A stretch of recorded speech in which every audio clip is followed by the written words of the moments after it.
Welcome everyone to this meeting of the Audit Standards and General Purposes Committee, and I'd like to inform everyone present that this meeting is being webcast live and will be capable of repeated viewing. And we just have a little bit of procedural business to go through first of all. So the first is declarations of substitutes. Councillor Robinson. Councillor Robinson, subbing for Councillor Helliwell. Thank you. No other unusual faces. You see what I mean? That's not quite right, is it? Declarations of interest. Has anyone got a declaration of interest? I mean, of course you're all interested, but no. Okay, no declarations of interest. And exclusion of press and public. As we have no part 2 items before us today, the press and public will not be excluded. It would be good if the public actually came and visited us, but maybe they're watching online. Okay, so the first item is minutes of the previous meeting, and I'll remind members that this isn't an opportunity to discuss matters arising, it's just to query any matters of accuracy in the minutes. So, is everyone happy with the minutes? Okay, I'm taking that as a yes. In that case, will committee agree to approve the minutes? Okay, thank you. Right, next up is my communications as chair. So, first of all, to say that members will have all received an invitation to the annual training and engagement session regarding the role of internal audit and our responsibilities in that regard as a committee. This will take place on the 5th of March, and I think it is an opportunity to discuss or understand the plan for the year ahead from internal audit. So it won't necessarily just be a repetition of training, but it's certainly a matter of engaging your views in what internal audit will be doing. So I hope that members will be able to attend that. We have a number of substantial items before us today, when do we not? But we do seem to have quite a lot today.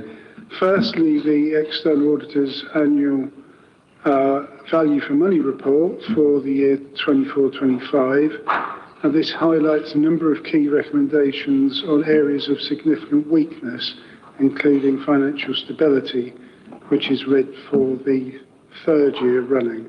So I'm sure we'll be tucking into a discussion of that. Also on our agenda is an update on the budget planning process. Members will note that the purpose of the report before us and the recommendations is for us to, and I should just make it clear, not to scrutinise the specific budget proposals, but to consider whether the Council has put in place proper arrangements to secure economy, efficiency and effectiveness in the use of resources, and whether the Council is ensuring sound budget management and whether steps are being put in place to secure long-term financial sustainability. So I see this as meaning that we're giving oversight to the process and achievement of the overall goals rather than the individual specific proposals.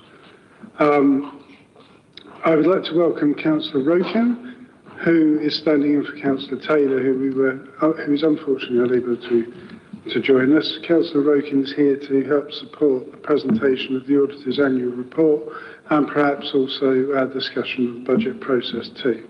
So welcome.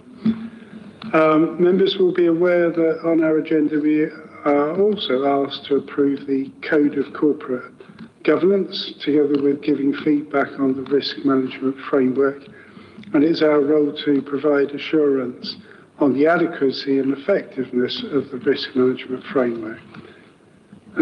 These are key areas of our oversight function, which I'm sure members will pay particular attention to. We also have before us the annual standards update and the annual surveillance report. So all very significant items on the agenda. So finally, I just wish to let you know that today I've received a date for my cochlear implant surgery. It's been a long time coming. So subject to pre-op checks going okay, which hopefully they will this time, my surgery will take place on the 11th of February. Our next committee meeting is the 21st of April. So with a fair wind, I might be able to chair that, but it really is very hard to know what the outcomes will be with my new bionic hearing. It can take some time to get used to it, so we'll just have to see what happens. But if I'm not able to chair, then the honour will pass to our Deputy Chair, Councillor Loughlin. Okay, that's it. Thank you.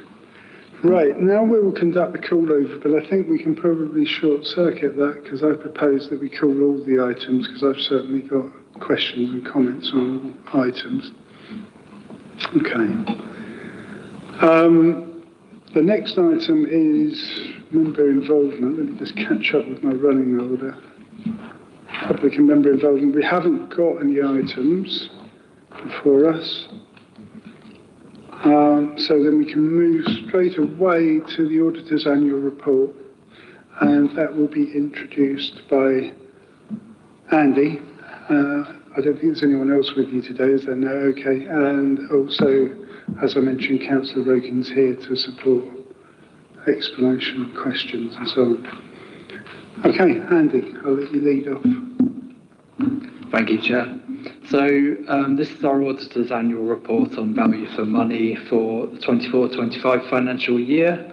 I'll take the report as read, but just introduce the key points and give the context. Under the National Audit Office Code, as we have for every year, we're required to assess the Council's arrangements under three areas: financial sustainability, governance, and the three E's, improving economy, efficiency and effectiveness, to conclude on whether the Council has proper arrangements in place for value for money, for securing economy, efficiency and effectiveness in its use of its resources.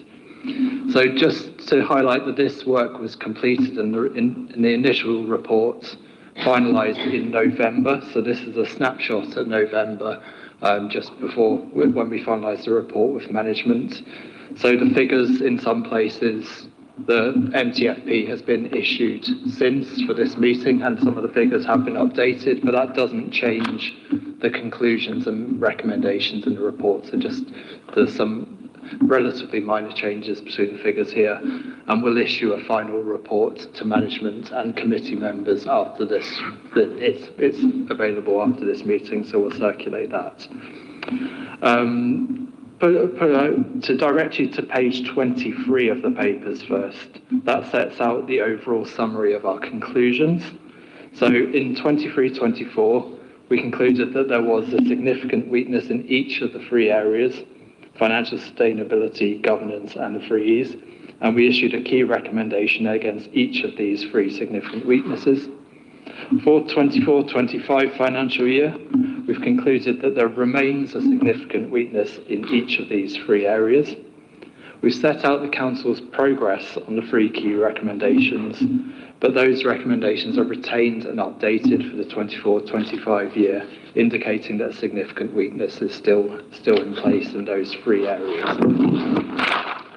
So in financial sustainability, we acknowledge the acute funding pressures and demand challenges that the Council faces, namely, particularly in children's and adult social care, home to school transport send, and emergency and temporary accommodation, which all affect the Council, of course.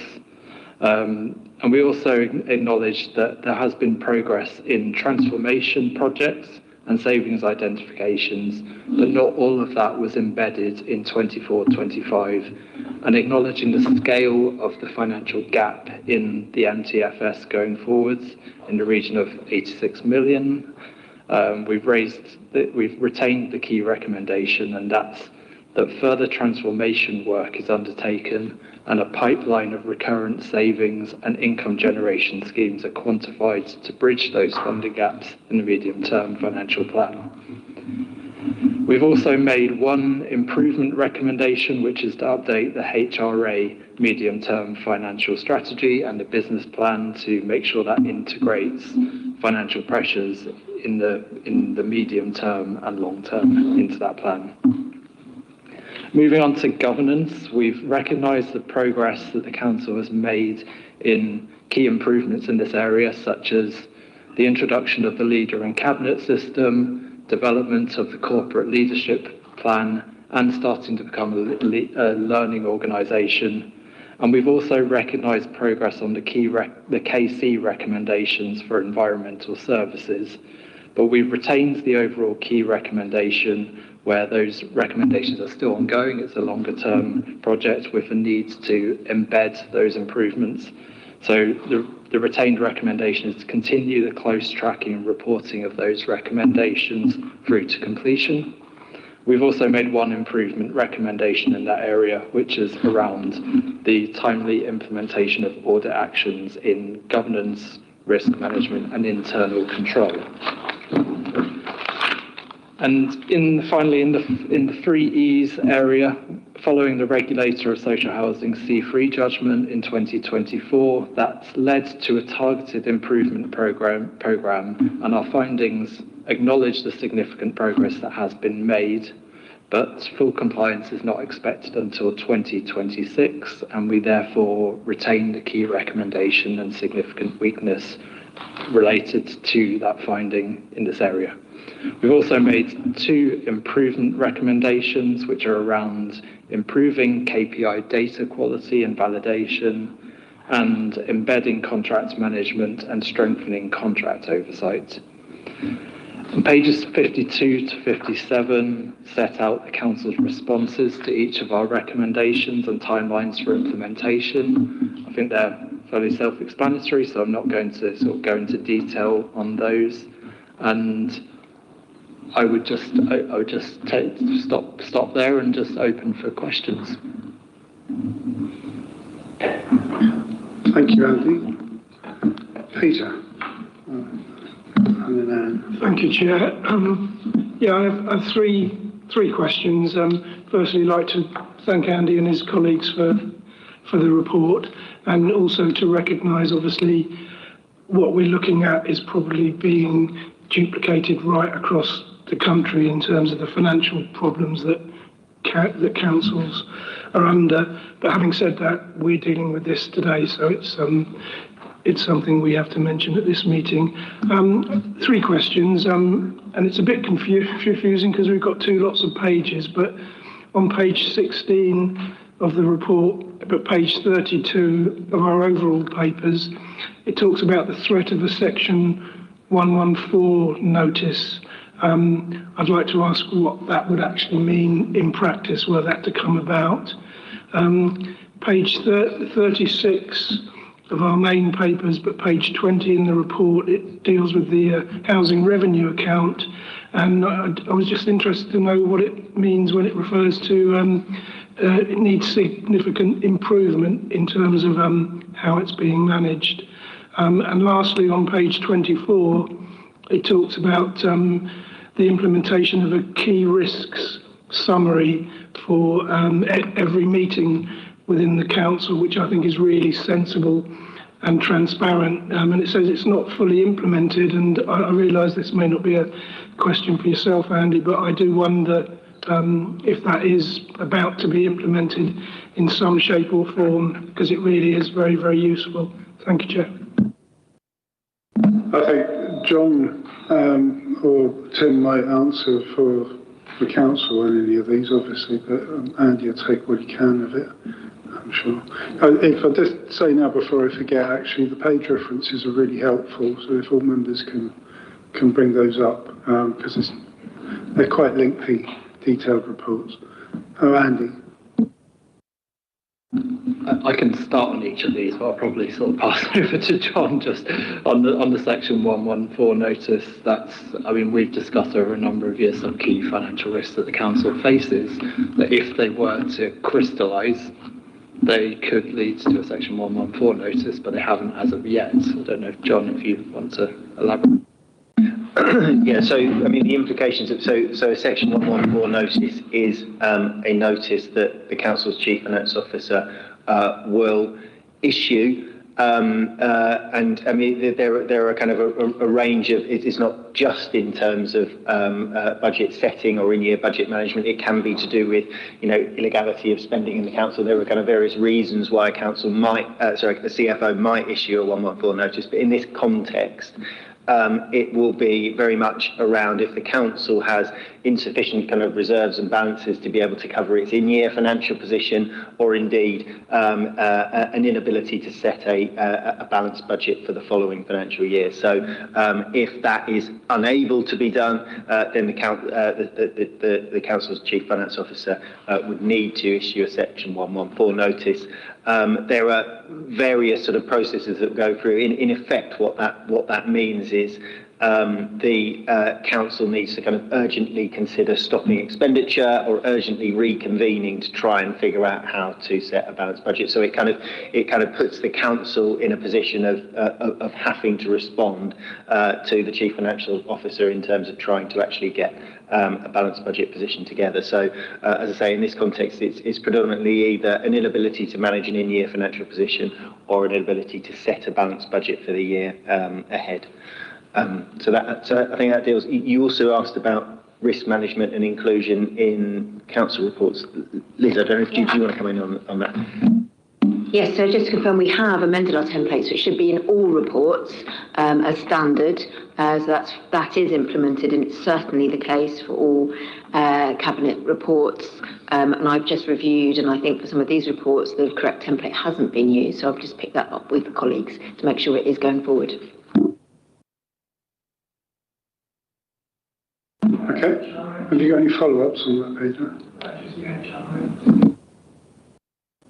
The housing revenue account was the outstanding question. Yeah, it's on page... Sure, yeah, it's got an outstanding question on housing. Page 20 of the report, but page 36 of our papers, it says it's in need of significant improvement in terms of the management of the HRA.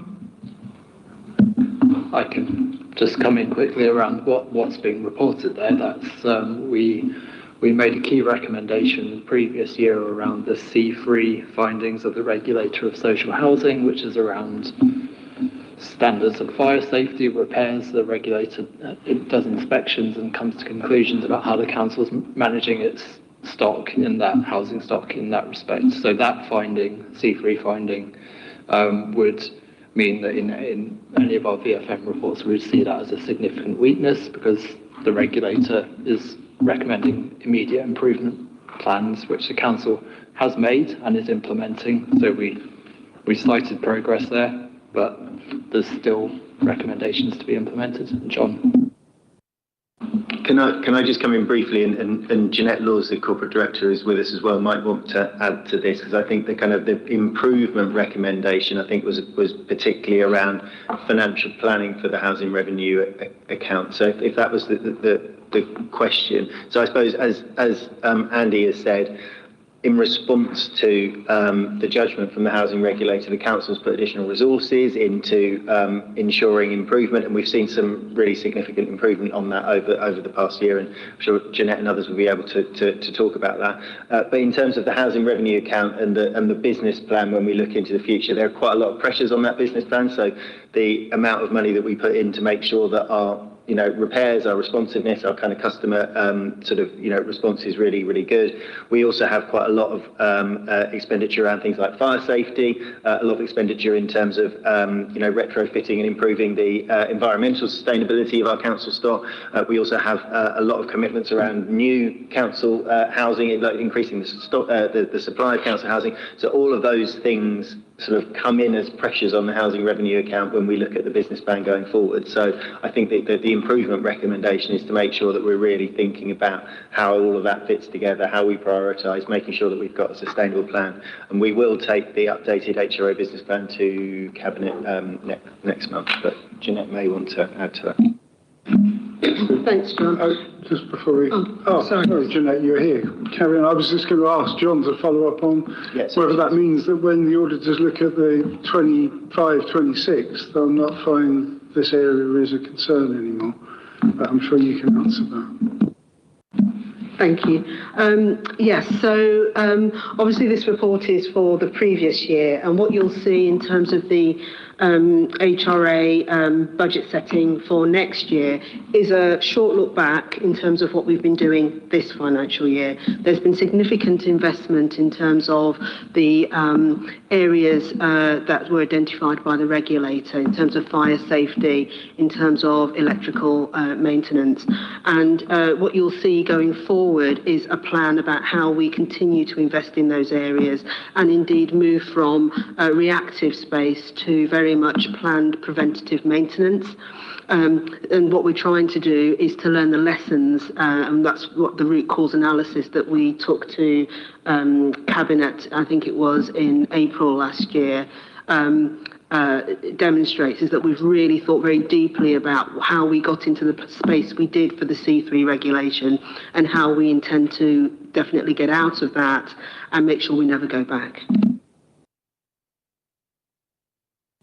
So when will we be out of it, do you think, Jeanette? Apologies, Chair. When do you think we will be out of that situation? Sorry, yes. In terms of being out of the situation, that will only happen once we are inspected by the regulator. So the judgment that we have was as a result of intense engagement on a particular consumer standard. We met with the regulator in the autumn of last year in person. They came down to Brighton, which was fantastic. And they were very clear that in terms of a new rating, that would need a full inspection, and that would probably follow the improvement plan that we hope to bring at the May Cabinet meeting that will be published here, and we are finalising this month. Councillor Meadows. Thank you, Chair. It seems I've got the similar questions to the previous person. I was just looking at the agenda when I received it, and in November we received several reports: external audit, audit findings, audited statement of account, internal audit, encounter fraud, SIPFA code for governance of internal audits. Now we've got the external auditor's value for money. No reflection on the auditors, but it feels like this council's having death by audit at the moment. So on first seeing this, I thought, why have we got yet another audit? Why aren't we looking at real life things like, you know, the contracts for adult social care? It's the highest spend in the council, and we should be looking at something that we can really get our teeth into, really digest, look at, and here we are again. But I did have a look at it. And it says on page 32, adult social care, it talks about the transformational plan, and it suggests that the gap for this vital care is increasing. It's going to be 58% between what we can achieve and what we need. It goes on to say there is an absence of a clear roadmap of transformational actions which perpetuate the risks of annual short-term fixes and defers difficult decisions. So I paraphrased a bit there to make it shorter. Correct me if I'm wrong, but if we continue in this vein and we have to call the section 114 notice, doesn't that just mean someone from government comes down and just cut, and just does it? Is that my first question? Because since we went to the cabinet model, we actually have no idea what the hard situations really are anymore. We don't hear about them anymore. They don't come to scrutiny anywhere, as far as I can tell, and I've been sitting on most of them. So it feels like there's a dearth of information about what we really need to know and what it would mean for our budgets. And then I jump back to the HRA on page 31, and it says that the trends show a growing deficit in the housing revenue account, falling to a deficit of 2,197,000, but it requires a reserve of 12,844,000.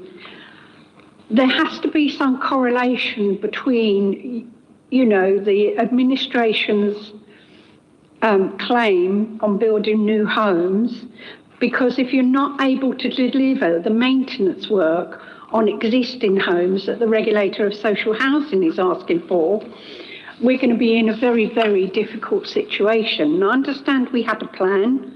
I've not seen it since. Again, cabinet model, lack of information. But we have a responsibility to those who are already housed in sometimes difficult housing situations with cold and damp homes. We mustn't forget those as well while we're chasing other dreams. And on page 36, again, HRA talks about the 30-year plan for these essential maintenance works. I thought we had a plan. Didn't know it's a 30-year one. Are we ever going to get this finished? But it appears I couldn't find anything about this plan anywhere. But I just want to say we can't keep taking money out of the HRA. Here, right? Yeah, there is a question there. We can't keep taking money out of the HRA without facing consequences. And I'd like to know opinions on that. And lastly, on page 50, contract management, where I come back to adult social care again, for me, where the contract framework has not been completely embedded yet in all departments. We've been looking at contract maintenance for the last 10 years. Why the heck not? Why has it not been embedded into our all our departments? Because unless the departments have completely changed, and you don't have a housing department, you don't have a city clean department, you don't have this department or that department, why has it, not been embedded? Who's not taking responsibility somewhere? Thank you. There appear to be 4 questions in there. I think one was about section 114, and what would happen if we had that. A dearth of information because of the cabinet system. Yes. HRA, paraphrase, robbing it of money, I think is what you were driving at. And the last one, I'm not quite sure. What was that again? Can you say that again? It's about the contract management stuff where it says the contract framework has not been completely embedded. We've been doing it for years. My question is, why the heck not? Okay. So, I think we probably need to come to you first of all, John. Sorry, just pressing my button. Apologies. Thank you. So I'll pick up some of the colleagues may want to come in. I think in terms of the first question, I suppose it was around sort of section 114, and is this where we get to in terms of section 114 or government intervention if we can't deliver a long-term plan, a financial plan, and we keep relying on short-term fixes? And I think, so just to kind of explain a little bit, and I hope I'm not putting words in the external auditor's mouths, but I think the kind of thrust, as I take it, of their recommendations are, actually as a council, we need a really good long-term financial plan to get us into a good sustainable position. That they refer to needing a transformation plan, and that it might sort of sound a bit waffly. What does that actually mean? Well, we've spent the last sort of years building that plan, and actually we're taking a set of plans to cabinet next month, which should address these things, which is around things like how can we reduce the costs of adult social care. We might be able to sort of manage the market better. We might be able to do more prevention or reablement to kind of reduce the cost of expensive placements. We know we've got huge pressures in things like emergency and temporary accommodation at the moment. We know we're quite reliant on spot purchasing temporary accommodation, and that's really expensive. So if we can get longer term contracts in place, if we can reduce those costs, we're doing things like rationalising our operational estate. So we're coming out of Bart's House, for example, consolidating to Hove Town Hall, selling that building to improve our financial sustainability. We're doing quite a lot around things like income generation. So we've got quite a lot of opportunities across our estate to generate more income. So that's, I think, that's what we mean by a transformation plan. What are the things that we can do to reduce the cost of our services, or generate more income, or reduce the amount we spend on buildings, all of those sorts of things. And they some of them take a bit of time to deliver, and actually, what we need to move away from is sort of saying, we'll cut a post here, we'll cut a post there, we'll try and get through the next few, months as a council, and actually have a plan to actually properly kind of improve the effectiveness and sustainability of the council. So I think that's what we're driving at here, saying we need a transformation plan that will actually get us to a better position. I think that wasn't in place a year ago. Certainly, probably wasn't in place a couple of years ago. And I think as a management team, we've worked really hard to put that in place over the course of the year. And we haven't really been in a position to share that with Grant Thornton because we're really only finalising that for Cabinet next month. But we're hopeful that is a more credible plan to get us into a better position. So I think that's the first point. I suppose in terms of dearth of information and the Cabinet system, I won't comment on the move to the Cabinet system, but I think that information in terms of our budget management, what's going on in terms of the cost of our services, what we're doing about savings plans, all of that information does go to Cabinet. That goes in the budget report to Cabinet, or the monitoring report to Cabinet. I think there's nothing stopping us having a look at the forward plan for this committee in terms of, are there things that this committee would like to scrutinise as part of that. But that information is out there. It's out there in the reports that we take to Cabinet. And then I suppose in terms of the HRA business plan, I think that was, I don't know if Jeanette wants to come in and add anything, but I think the improvement recommendation is saying we need to maintain. So we've got a relatively okay level of reserves actually in the HRA at the moment. So we've got £12 million of reserves in the HRA. That's not a bad amount actually for the size of our housing revenue account. But I think the auditors are advising us just to be careful about eating into that, and actually the business plan, certainly as it was when I think the auditors looked at it, was sort of going into deficit for a couple of years before it came back out into surplus. And we know we need to make some investments, but I think they're saying just be careful that you don't eat into your balances too much. Finally, I suppose in terms of contract management, we know it's a priority for us as a council. I can't speak in terms of sort of long history of the council, but we are appreciating that there are some areas of good practice in contract management, but there are also some weaknesses that council has in contract management. There is a team that works alongside the internal procurement team, a contract management team, that has been kind of being much more proactive in trying to kind of get people to focus on contract management and put that sort of stuff in place. I appreciate conversation might have been going on for years, but I know that there's a focus on it now. So I think that responds to those points. Thank you, John. I see hands going up. Before we move on, I just on that point about the Cabinet system, I think that has been quite difficult particularly for longer standing members who are used to a different culture and level of involvement. And it's obviously a legitimate system to be operating, it's just different. And I just wondered when we were planning to actually look to see if there is any perhaps shortcomings in the ability of members to hold the administration to account and so on, which is something I keep hearing from different members of the council, that we don't feel well enough informed to be able to perform that particular role.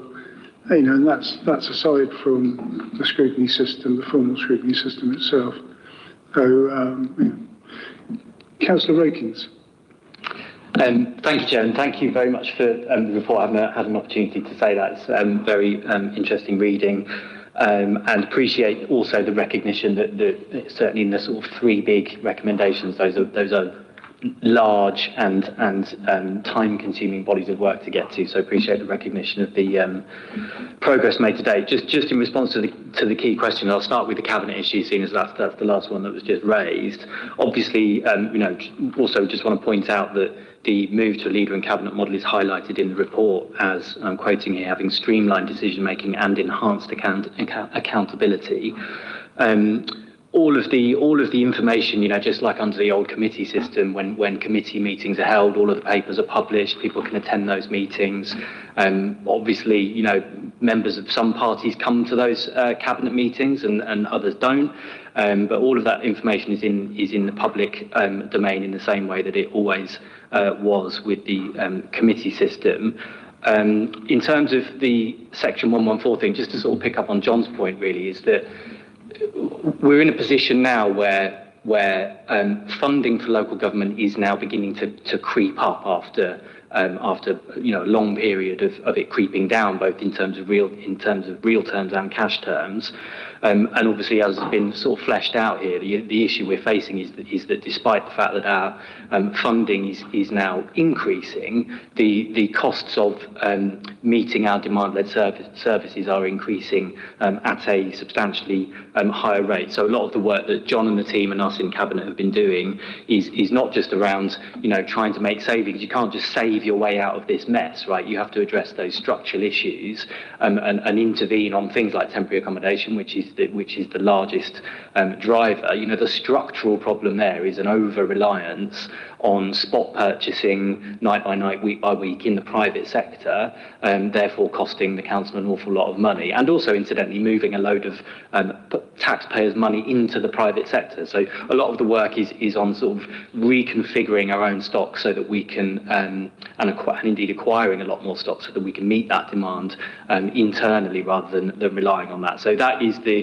Section 114 is a scary word. We are not there currently, and I'm very confident that we have plans to avoid being there anytime soon if we can progress those plans as intended. Just picking up on Councillor Meadows' point, yes, on the HRA point, yeah, we can build new houses, but of course it's very important we don't leave behind. I mean, I think as a council we think of ourselves in terms of policy and politics and all these kinds of services, but there's some real key fundamental things that we are as an organisation. One of those is an employer, and I expect that might come up in the conversations later around governance, and it's obviously absolutely fundamental that we are not just a good employer, but an exemplary employer. And also as a landlord, there are few things in life that give people security and a sense of being and belonging than the thing that they spend most of their waking lives doing and the places that they live in. So I completely agree that's crucially important, which is why there's been so much effort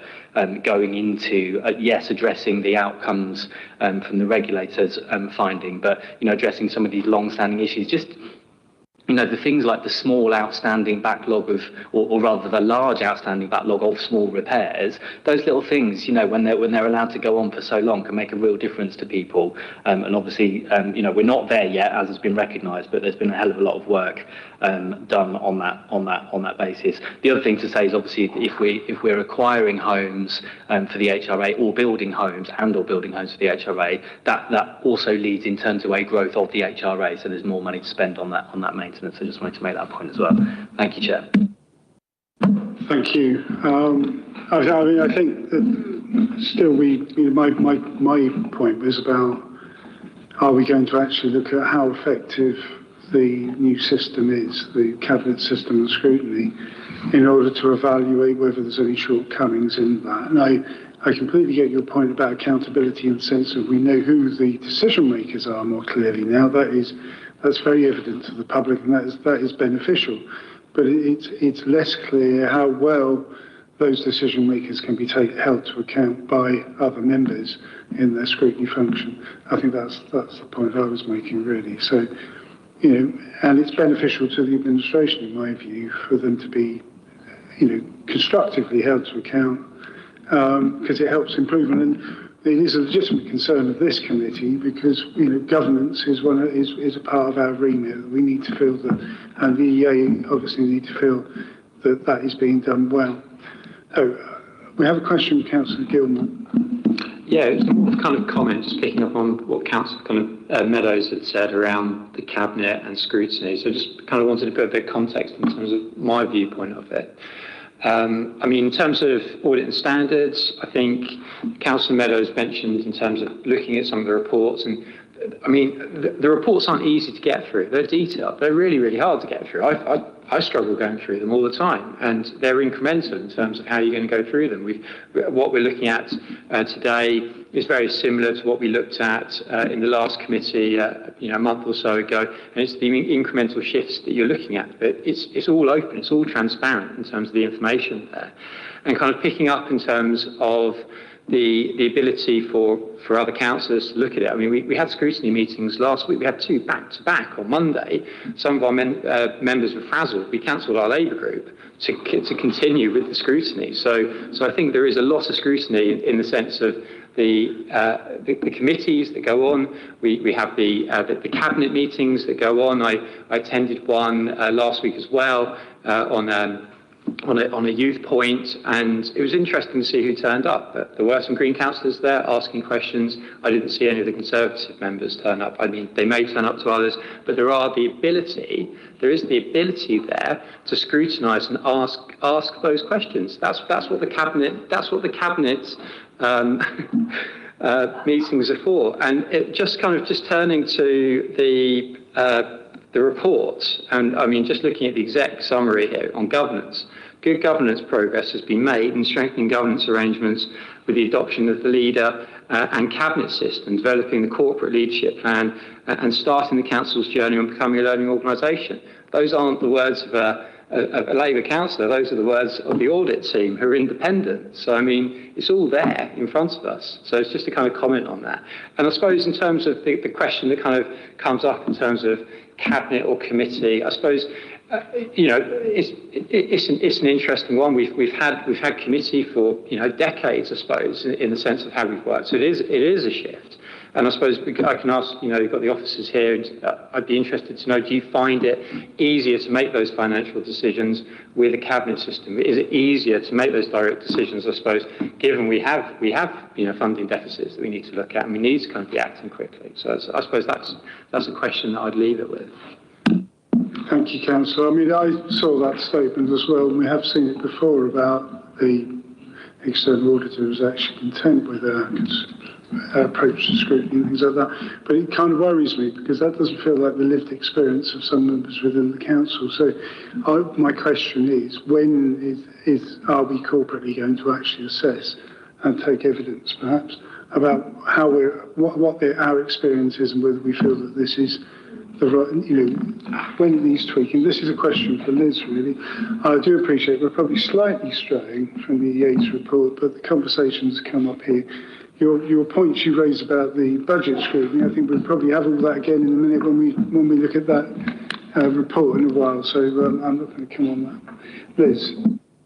Yeah, I think might be helpful to reflect on the corporate peer challenge process, which was undertaken last year, and where members from all groups were invited to participate and give their views, including on the move to the cabinet system, and those were reflected in that peer challenge report, which has been published on the council's website. There's a review and a further opportunity coming up for the peer challenge team. Again, an independent team will be coming back and taking further comments. So that is an opportunity to respond directly to your question, Councillor West. And in terms of any other review, the decision in relation to a move to cabinet has been made. That was made by full council, and that's a decision that remains in place pending an alternative decision being made by full council. So yeah, I hope that's helpful. I think hearing Councillor Meadows, your concerns about all member briefings, just wanted to also highlight that there is a programme of all member briefings that's being rolled out. We can do more to highlight those, to make sure all members are aware of them, ensure that information is shared, because that was one specific action following the last corporate peer challenge review that we wanted to take to make sure that members felt fully briefed in relation to key issues. So I'm keen to make sure that all members are aware of that programme. Helpful to hear there's going to be another peer review and opportunity to input to that. Thank you. Now, I know, Anne, you wanted to come back on what Councillor Gilmore said about Conservative involvement in the scrutiny process. I suspect that's what you want to say. I'm not sure I'm going to take it, I'm afraid. I think you're going to have to live with this one, because we're not here to. We're not here to chew the cud on what happened last week. No. Previous. I'm not going to. Chair, No. You can sort that one out outside. Okay. Are there any other questions? Reminding you that we're all speaking about the external auditor's report. Right, Councillor Loughnan.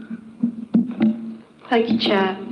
I just want to get back to some of the key content in the report on page 42 of the Public Reports Pack or page 26 of the GT report, where there's a reference to a recognition of the progress that the Council have made in terms of environmental services, and the report on the implementation of the KC recommendation to members, ensuring progress is monitored to completion. And that recognised that the scale and complexity of cultural change would be probably need a period of 2 to 5 years to get embedded.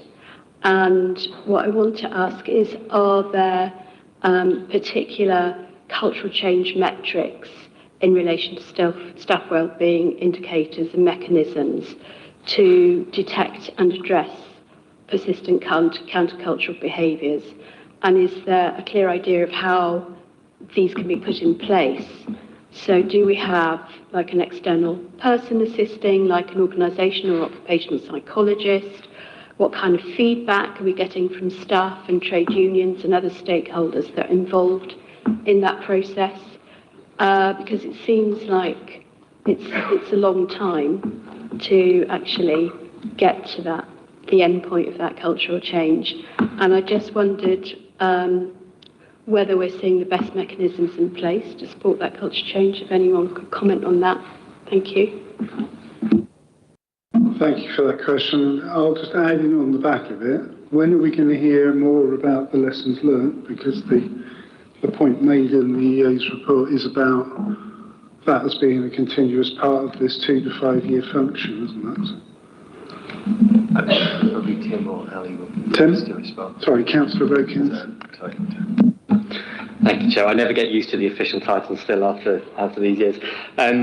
Yeah, it's a good question, and obviously it's something that the auditor's report made very clear recommendations, and indeed it was raised in the corporate peer challenge as well. It's obviously one of the biggest issues that we faced as a council, given the seriousness of the situation that we were presented with back in 2023.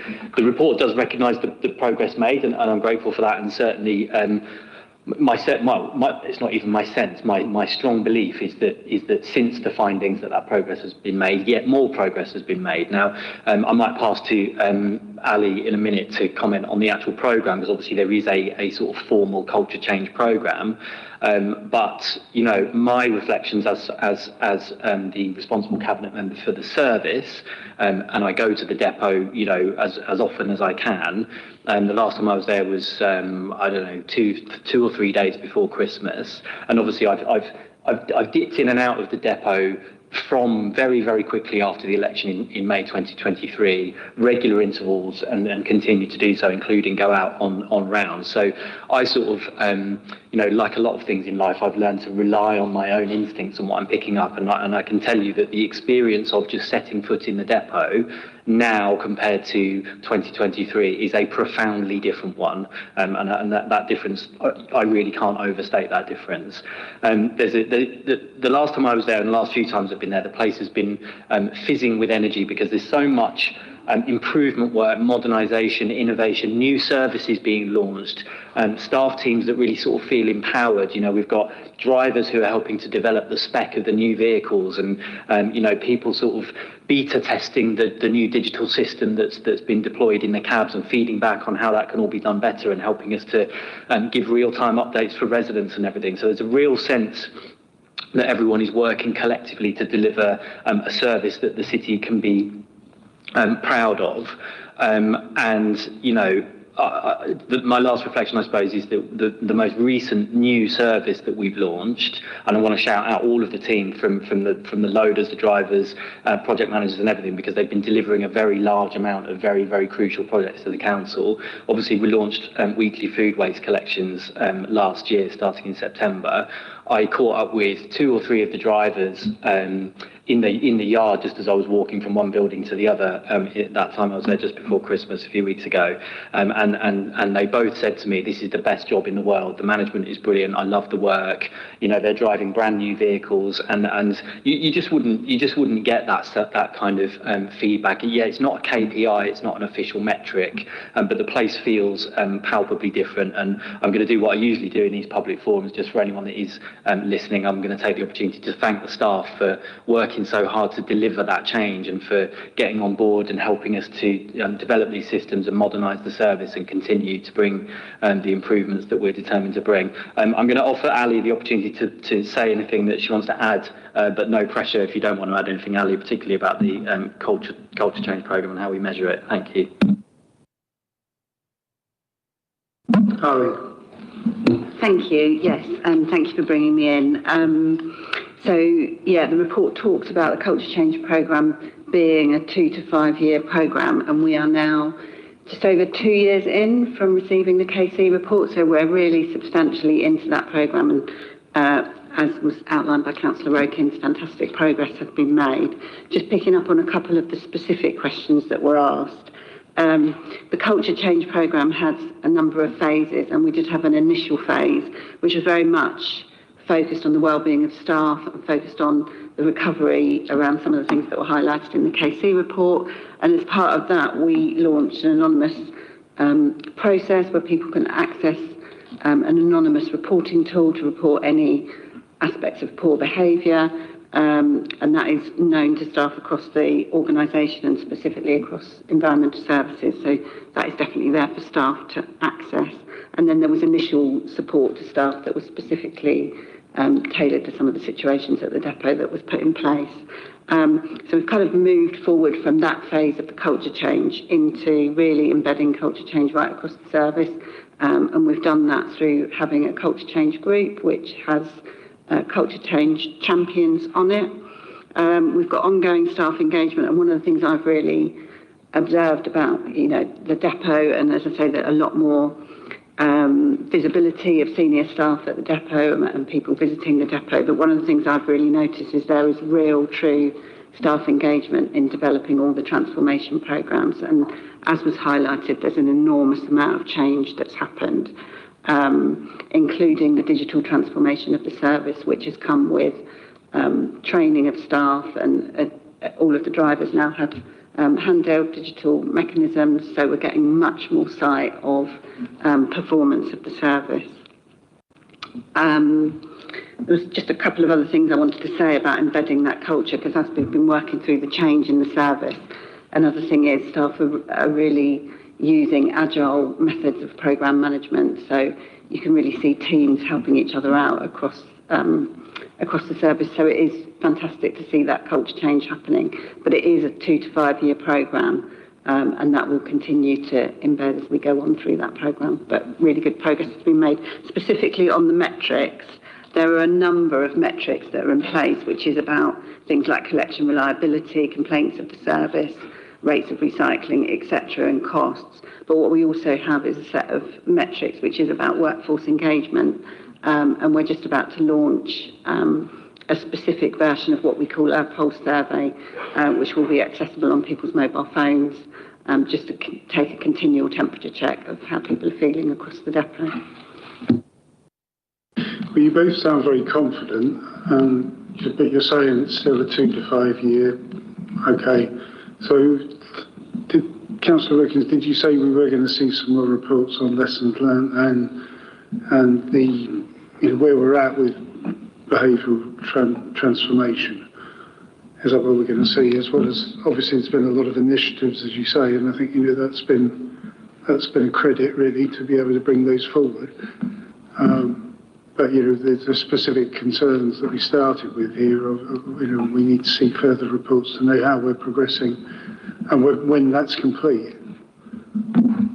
Yeah, thank you, Chair. I mean, yeah, we took a report obviously to Cabinet in May, and I think that was, as I recall, one of the recommendations from the previous audit report, which was yes to have more sort of transparency, I suppose, about where we're at in that programme, and I would assume that we'll be doing the same. I certainly see no issue with doing the same this year. And just to reflect on your first comment there about us being very confident, I think we're very pleased with the progress that we've been made. I'm very proud of what's achieved, but I also just want to caveat that by saying, I don't want to appear overly confident. It is a long period of work. Deeply ingrained culture takes a long time, and it is a journey that we're on. But I'm very, very pleased that we have, remained on the road of that journey, if that makes sense. So yeah, just wanted to reflect that. Hope that answered the question.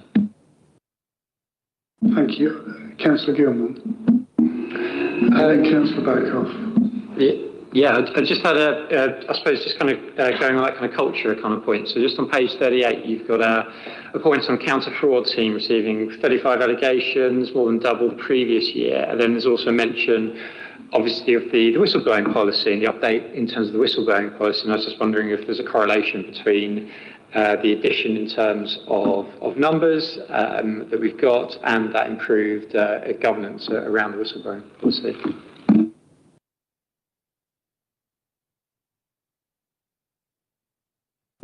Who wants to take this? Holly?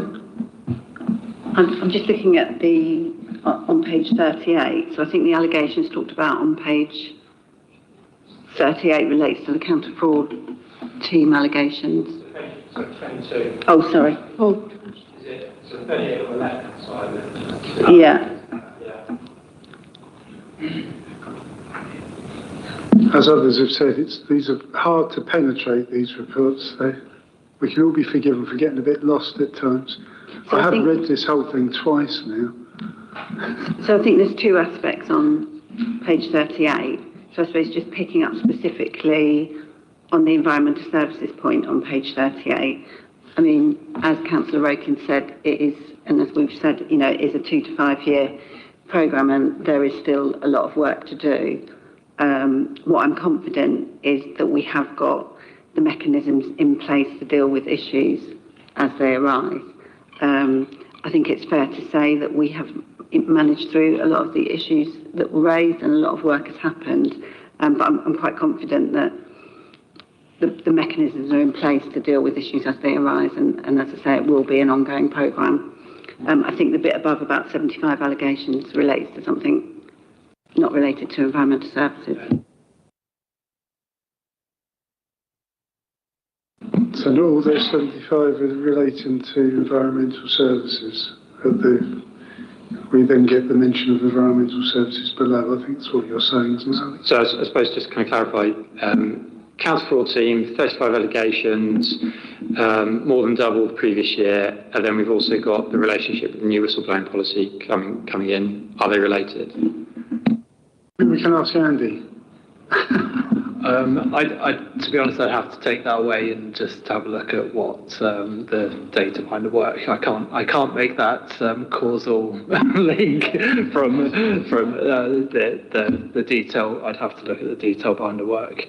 I think that's probably a little bit too convenient, but I can come back to you in writing after that. Yeah. Okay, you happy with that, Councillor Gilman? Okay. Councillor Bacoff. Thank you, Chair, and thank you all those who answered the questions, because it has been so informative and it has answered most of the questions I had. But I wanted to ask one particular question here, page 31. It's about financial sustainability. Sorry for that pronunciation. And it's concerning the financial sustainability of Council's HRA, with particular concerns on the stock liabilities in terms of the age and the work required to bring properties up to the regulator of social housing consumer standards. this particular concern, I think one of the solutions mentioned already, I think, was planned preventive maintenance. And I would like if you could just, run us through a little bit what planned preventive maintenance is actually on the ground. What type of process is that exactly? And my second question is, with the present trend of HRA deficit, if it does continue, what type of effect could it have on that strategy? And if you have any mechanism in place to make sure that any trends, adverse trends, that doesn't affect the progress of the planned preventive maintenance. Thank you. Jeanette. Thanks for the question. In terms of planned preventative works, that's things like replacing our fire safety doors. It's compartmentalising some of our buildings in terms of fire safety works. It's about working through our ventilation and also to support reducing the risk of damp and mould for our tenants and so on. So it's lots of the looking at the fabric of the stock to improve the quality and increase the safety of the buildings. In terms of the works being at risk due to the HRA potentially going into overspend, that's the work that we've been doing in terms of the HRA budget setting for next year, which you'll see, and it's a really quite long, comprehensive report, and I think that will be the subject of discussion at the scrutiny meeting on the 16th, because that will be published as part of the paper, so that will be available for discussion with the place ONS meeting. It's probably important to say that when I think about what we've spent our money on this year in terms of the HRA, I'm very proud of the fact that we spent an awful lot in terms of remedial works, in terms of preventative works, but also in terms of services, so things like our neighbourhood teams, in terms of improving the quality of the experience of living on our estates. So the HRA is also supporting us, as you probably appreciate, with the recent decisions that have been taken in terms of meeting the TA challenge, in terms of the purchasing of some properties, as well as perhaps using some of our voids over the next 3 months. So we are really looking more strategically at how we spend the HRA account, recognising the risks around over-reliance on the reserves. And our intention is, over the course of the next financial year, to look again at the profile to be able to ensure that the ambitions we have around improving the quality of the stock that we want to maintain, increasing the amount of stock that we have available, do not become competing issues but actually complement each other. Councillor Wilkins. Thank you, Chair. Yeah, I just wanted to pick up on that actually, that Jeanette just mentioned on the neighbourhood teams, and that's just from my reflections as a ward councillor. That has really sort of joined together some things for me. I mean, as ward councillors, we all pick up casework in relation to a variety of things, and often it's housing related. But having that dedicated team out in the communities, proactively going and checking on things, I find it a very significant sense of reassurance actually knowing that that's happening, but just getting the emails from them whenever it is, once a month or every few weeks, saying, we were out in this area today, these are the issues we found, here's what we're doing about it. It really, coming back to the point about us being a good landlord and having accountability and everything, it really sort of gives me peace of mind that that work is being done. I mean, how many private landlords proactively send people out to their property portfolios to just check that everything's all right and proactively report any issues and get them addressed? I mean, it just doesn't happen, does it? So I think that's a really good example of how to spend money actually in terms of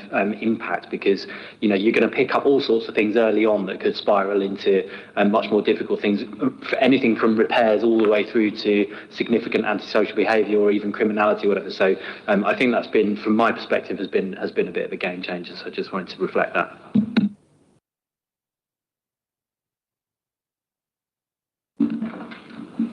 Any other members got questions? Councillor Robinson.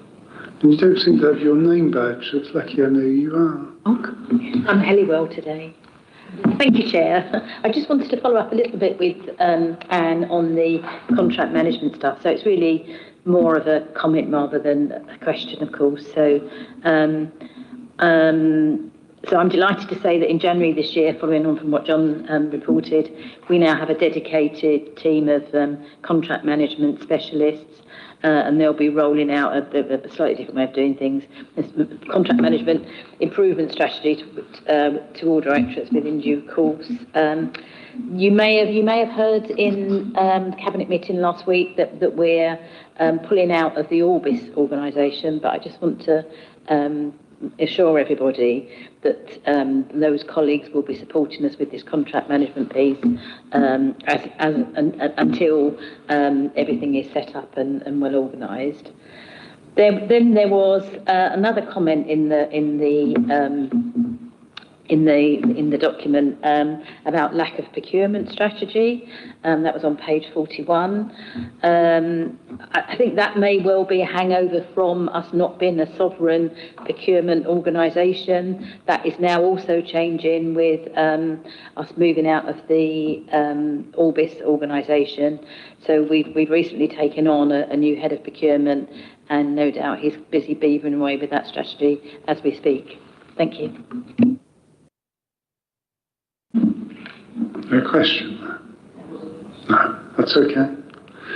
Right, if there's not any more questions, I've got a couple myself, and then we can probably move on. So we have touched on this subject already, but key recommendation 1 in the EA's report, which I think I'm looking at page 35, calls for a step change in transformational planning to improve corporate grip of the significant financial sustainability challenge. So do the EA, things have moved on, because when the year you're reporting on here, this was something in its infancy. Work has been done since. But looking at the scale of the challenge, which we'll be discussing more when we move on to the budget and the medium-term financial position,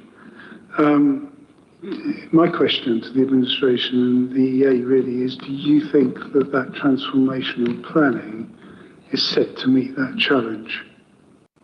Because this is critical, isn't it? And it's just a big ask, isn't it, really? And I just wondered if you've got an honest view on whether you think that it's going to be enough. Yeah, thanks, Joe. I'll happily respond to that, and then perhaps pass to officers to fill in a few more details. But I mean, the short answer is yes, and there's certainly been a step change in thinking. I think historically, councils and to an extent this council, you approach each budget setting cycle as a 1 year challenge almost, right? You've got your cost pressures and the cost of delivering your services, and you try and make that cancel out, I suppose. And obviously that's been increasingly difficult, and the growth in meeting the demands of those demand-led services in the last year or so has really sort of, if you put it on a graph, it would be quite exponential, particularly on temporary accommodation. So there's the step change here is like, okay, well, let's make sure that we're addressing the systemic issue that is A, producing that cost, but B, baking in the increase of that cost year on year, and trying to address that in a really sort of fundamental way, which is taking temporary accommodation as the example to move more and more people into our own temporary accommodation stock, thereby reducing the cost, but also you're by acquiring that new stock, you're acquiring a new publicly held asset that of course has value as well on the other side of it. And that's obviously been compounded by looking forward into a more medium-term financial strategy mindset, and further compounded by the multi-year settlement that comes from government. And all of that enables you to think, in my sense, it's enabled us to really think fundamentally in quite a different way. And obviously having that certainty into the medium term from central government is absolutely crucial. That's obviously there's still major challenges, and like I think all three of these core areas that we're talking about in this report, they're not things that you can do in a 6-month or 12-month or even 18-month program. They are inherently quite big things to do, but I certainly have confidence that we've asked the right questions and come up with the right kind of structural answers. Now, it will take time to deliver them, and it will take time to get to a point where they're under control. But I do have confidence that it's going in the right direction. I don't know if John, you want to add anything to that. So the question is, will it deliver up? Yeah. So I echo that. Maybe just add a couple of other points. I think the plans that we've pulled together in terms of our not just our budget for next year, but our medium-term financial strategy over the next few years, I think is comprehensive, and I think will get the council through what is not an easy time for any council at the moment, as the sort of demand pressures that we face on our services are faced in councils across the whole of the country. The kind of particular challenges we have in Brighton around kind of historically low levels of reserves, which gives us sort of that kind of challenge in terms of the wriggle room we've got. But councils are all facing these particular challenges, and we have pulled together a kind of 4-year plan to be able to get us to a more sustained position. I think my reflection on that is that it is comprehensive. I think we're looking at all of the different things that we can do to be able to manage our cost base or increase income. So all of the things around managing demand for statutory services, whether that's sort of reducing the costs of social care placements or as Councillor Rokins was saying earlier, things like emergency and temporary accommodation, reducing the cost of that in terms of the external market, and what can we do to increase supply? How can we be more commercial? How can we generate more income? How can we do better contract management to reduce our costs? How can we invest in things like digital and technology to improve the processes of the council, so we don't spend so much money on administration and bureaucracy, those sorts of things. So as I sort of look across our plans, I think we're doing all the things that we can do, and we're pushing those plans as hard as we can. I think what I would then also say, which is a sort of more of a note of caution, is that it's also a huge challenge. It's certainly the biggest risk, I think, that this council has, and that many councils have across the country. And this is not something that we're going to do a bit of work in a couple of months' time, we'll tick it off and move on. This is a huge challenge for us as an organisation, and will remain a huge challenge for the next 2-3 years. And that's the case in councils up and down the country at the moment. So I'm really confident that we've got some good plans and we can deliver them. But let's not kid ourselves that it's something that in a couple of months' time we'll forget about and move on to something else. If you see what I mean, I think it's the sort of the big challenges that we have in terms of our cost pressures in Brighton, and the challenges of the sector more broadly. I don't think are going away, are they? So yeah. Thank you. I think those were really valuable things for everyone to hear. Okay, my last question then is, there's a reference to the O360 in here, page 34. So given we've now got a new operator of the O360, who's making a go of it, when do we think we're going to be able to see whether giving it away and absorbing the debt was the right move? Is there going to be an assessment at some stage? Councillor Rakin. I'll give a very brief answer, which I think is we can already see the benefit of that, because if we hadn't done that, it would still be sitting there empty. So that's the short answer. You think it would have just been sat empty still? Okay. I guess if there was an absence of other plans, that might have been the case, but it doesn't mean to say it was necessarily not possible to do something. But okay. But my question was, when will we actually reconsider that question? Because it's been raised by the public about the wisdom of this move. We will see how this operator fares, but I think we've taken on a massive debt here with that decision. So, I think we need to understand at some point whether that was wise or not, and whether, did we look at other options, and maybe we should. That it's important from this committee's perspective to understand whether the decisions were well informed and well taken on such significant matters as that. So it's a question really of when will we look at that. Obviously it's not a mature situation yet, but maybe in a few years' time I think it should be done. I float that. Yes, I mean, I believe that there is a plan to do a sort of look back, not just at that decision, but the long and, much discussed history of the I-360 in this chamber. Clearly, the debt associated with it is problematic, well, problematic to say the least. But we were already paying that debt. And I think just to sort of remind everyone that, the situation as we found it when we were presented with that decision, bear in mind it had gone into administration, it had gone out to the market, nobody was coming anywhere near it with that level of debt attached to it.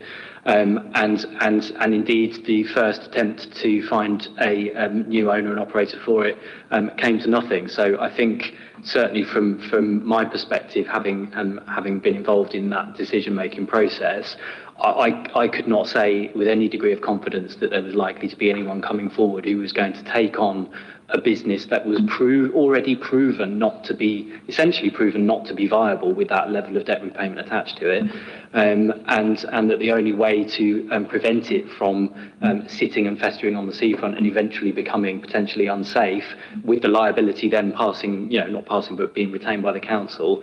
I still am confident that that was the correct decision, but time will tell. I very much hope that the operator is successful and that it can wash its face and continue to bring people to that part of the seafront and benefit the surrounding businesses, because that's the other thing that we were hearing loud and clear from those surrounding businesses either side of the I-360, that having it closed was reducing the number of people visiting those businesses, and B, if it was sat there, gradually decaying, would actually start to repel people from that area. So, I think it was very important that it was brought back into use. And like I say, I think we all wish the current operator well. But clearly, other ways to approach disconnecting the debt and restarting the attraction. I hear what you're saying. We will look back at some point.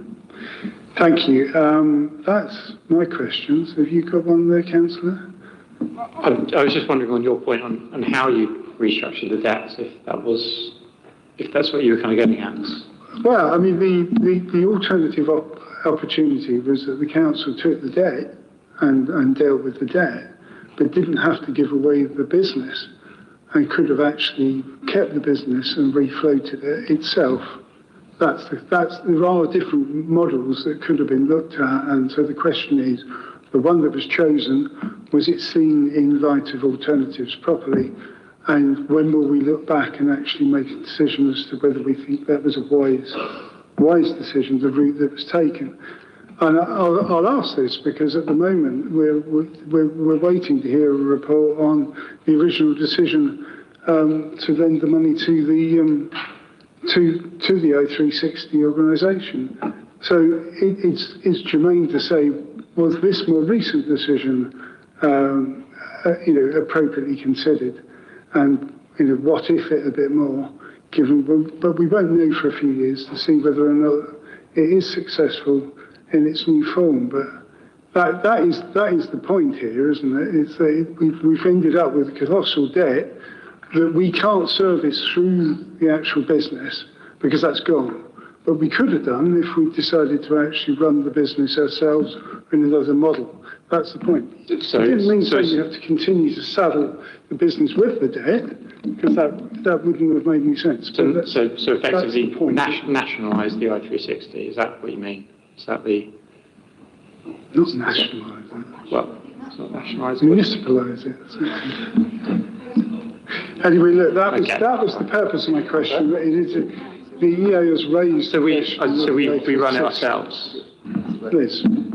I just wonder whether it's helpful to come in and just, be really clear in terms of decision making. That decision has been taken. It was taken by, the decision makers of the council. It's not up for reopening. If individual members have questions about the efficacy or otherwise, there's the usual processes to follow. So, for example, you could raise member questions through full council or other avenues, but it's not on the agenda. And I think maybe it could be difficult to have any sort of further in-depth discussion when you don't have the information in front of you as a committee. Thanks, Leslie. There's another question in my mind there about the efficacy of the decision. It was whether or not we were going to at some point reflect on whether it was actually a beneficial decision for the council, whether it actually worked out to not being that wise.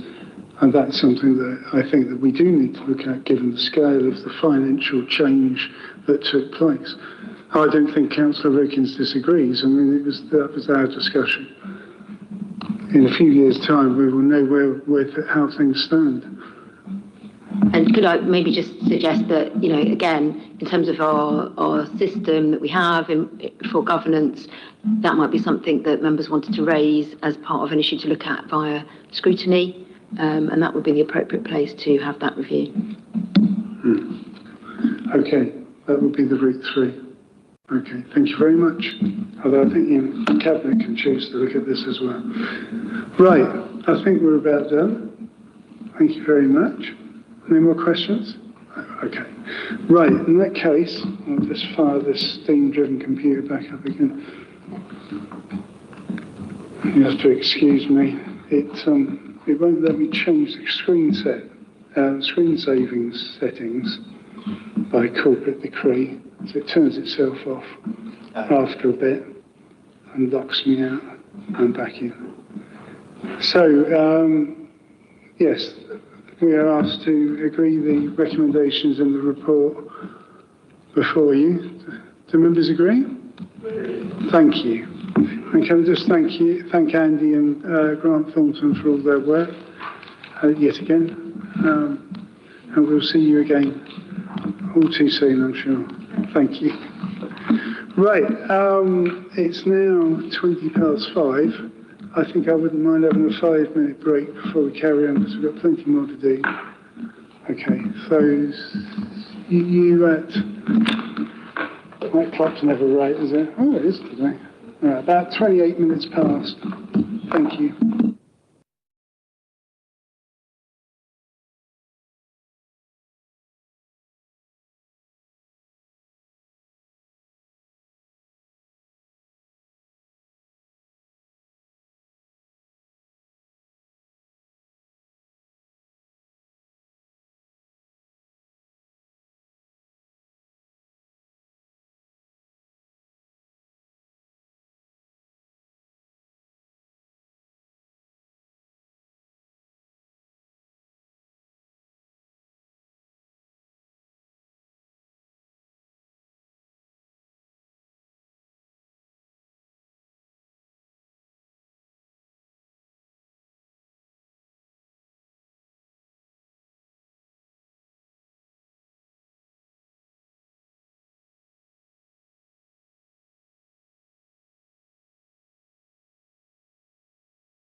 So our next report is item 49, the annual surveillance report, which will be introduced by David Curry.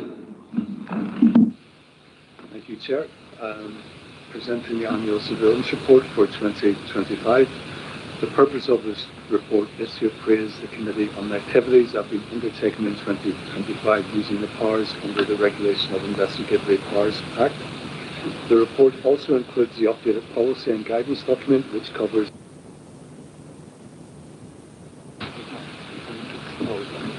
Producing words.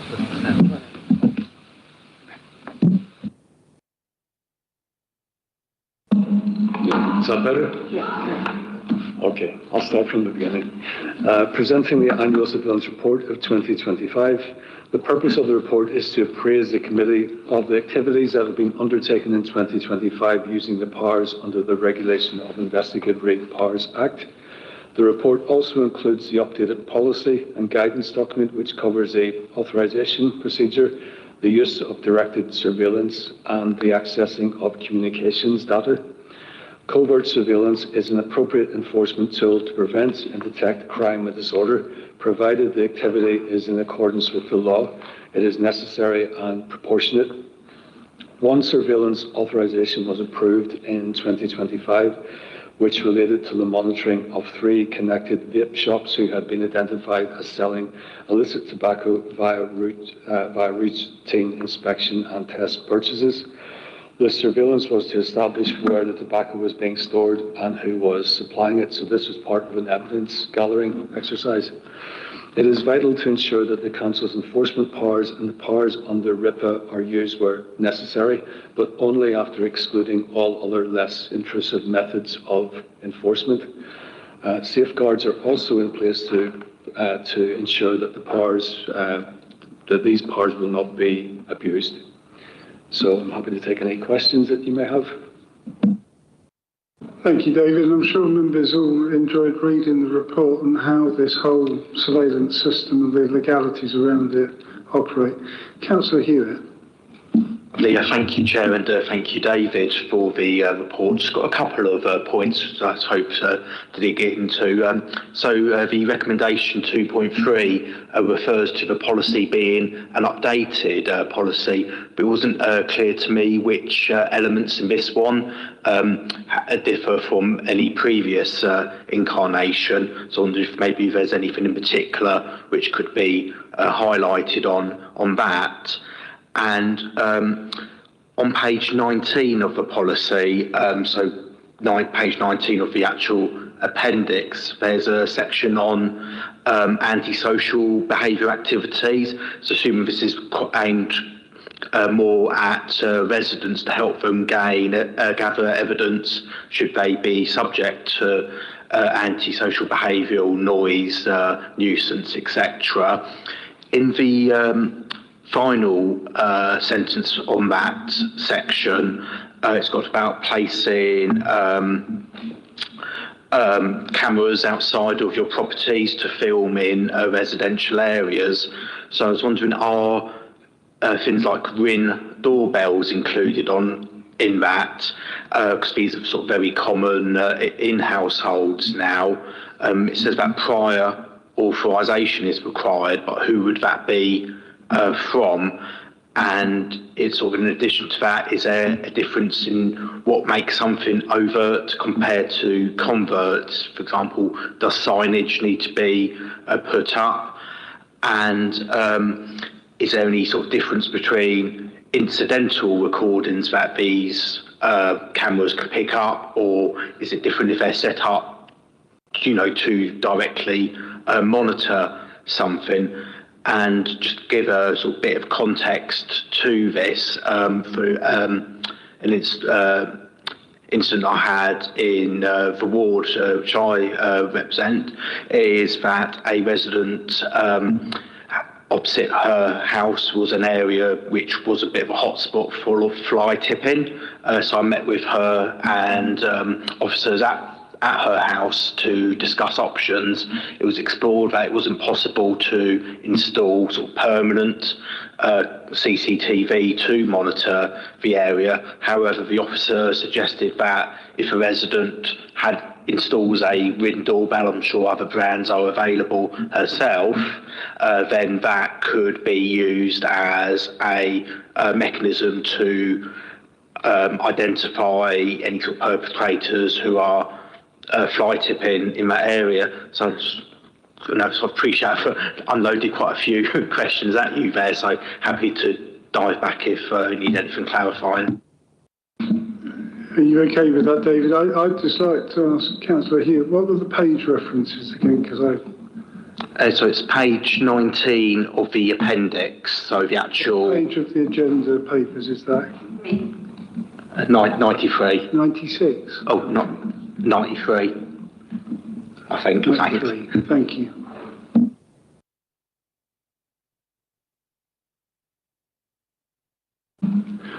Thank you. I'll attempt to answer the questions in the order you asked them. So the policy update was really in reference to personnel. So we've had, with the organisational redesign and the change to the scheme of delegation, we just updated the appropriate people who had responsibilities within the policy, such as the senior responsible officer has now fallen under the corporate director of city operations. And so it's just sort of to more or less to bring that up to date with the recent changes.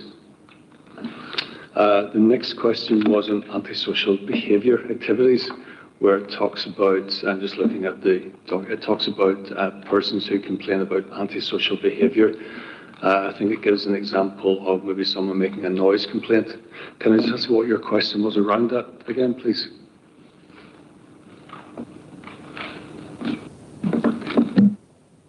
Lovely. So it was, so in the final section on that paragraph, it's saying that if a covert stationary or mobile video camera is placed outside the building to record this ASB, it requires prior authorisation. And I was using as an example that quite a lot of residents would have Ring doorbells installed, not necessarily with the intention of filming antisocial behaviour, but those items, can do that, can pick it up, even if it's incidental. Thanks. Yeah, I think that the difference would be if it's a private resident and they decide to put a Ring doorbell on for their own use, that wouldn't sort of fall into the realms of RIPA. RIPA would refer to any activities that are undertaken by the local authority for surveillance. So I'm not sure if I've explained that clear enough. I think so. Yeah, that does explain about sort of legitimacy of them being installed. However, could the footage which those doorbells pick up, could they be used as evidence to support a antisocial behaviour case, which the council are investigating? So is a question. The doorbell's been installed, it's picked up something which is being used as evidence to support the council's investigations. Is that something which would fall under this policy? Would it be considered covert or overt filming? As part of our complaint investigation or noise investigation, if a member of the public had given us some of that material to show that there had been something we could investigate, that's something we could look at.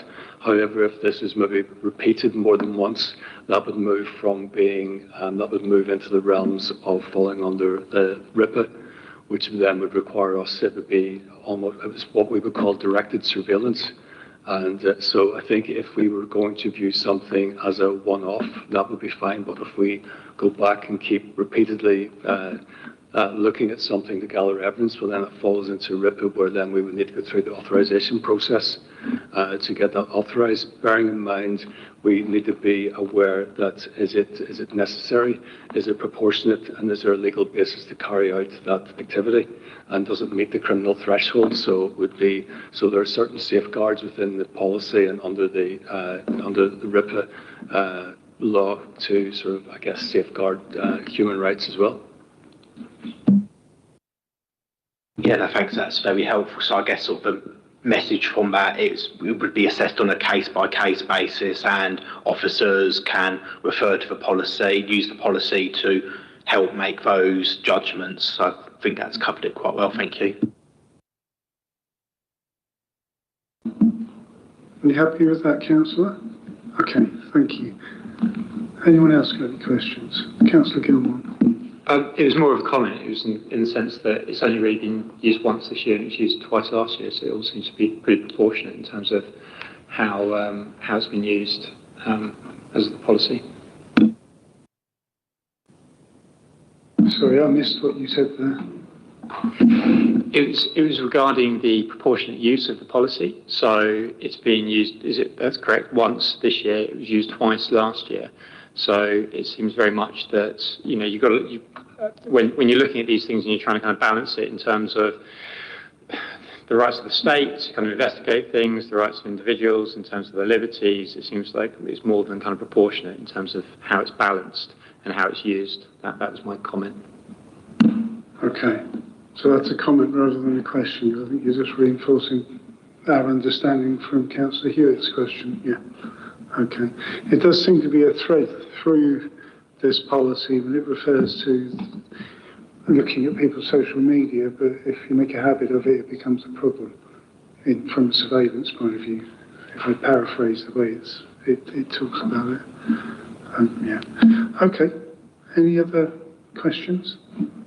Councillor Meadows. Yeah, thank you. Just following on from Councillor Hewitt's question, how would antisocial behaviour from in the tenants' realm be dealt with through this policy? Because at the moment, if someone has a ring doorbell and there's a disturbance outside, the police come round and say, let me have the video of it as proof of what A, B or C may have turned up, what person's turned up, what happened, etc. So why can't our tenants use the same thing on their estates? Or can they? But you're saying that if it's a proven case, you'd have to go through this process to put in professional equipment. Thank you. I can just speak for regulatory services. That would be from a member of staff in housing would probably be best placed to answer that question, but I can take that away and maybe ask that question and come back to you. Okay. Okay. Well, we've just lost our housing experts, unfortunately.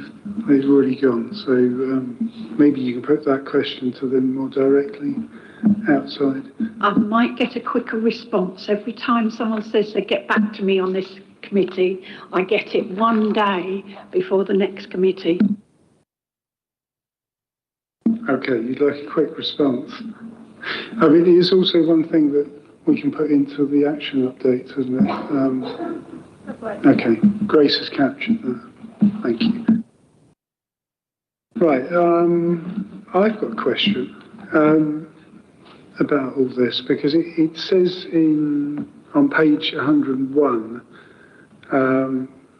oversight by members of this committee. Members need to, I'm going to paraphrase, satisfy themselves that the authority's policy is robust and that it is being followed by all officers involved in this area.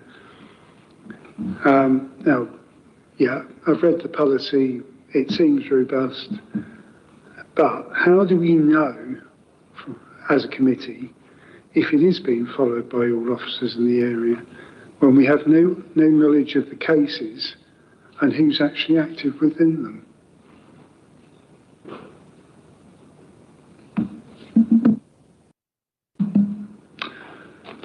In August of this year, we were, myself and the senior responsible officer met with the IPCO, and it was following on from the information we had given them from the last audit. So they were doing a follow-up with us, and that was one point that was raised, just about monitoring of activities under any types of directed surveillance within the council. So we're currently taking steps to raise the profile of this policy document across the council, just to ensure that all sort of council departments who are involved in this, who may enter into some form of surveillance, will have a refresh in this area.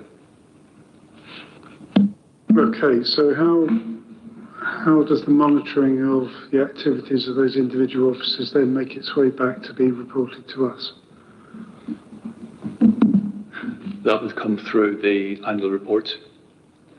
So currently, as we understand it, no other department is using any form of directed surveillance.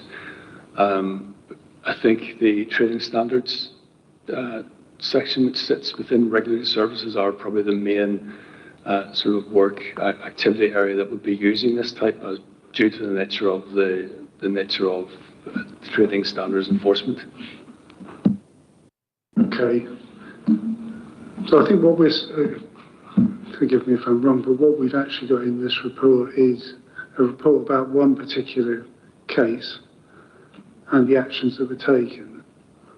But that isn't everything, is it, under these powers?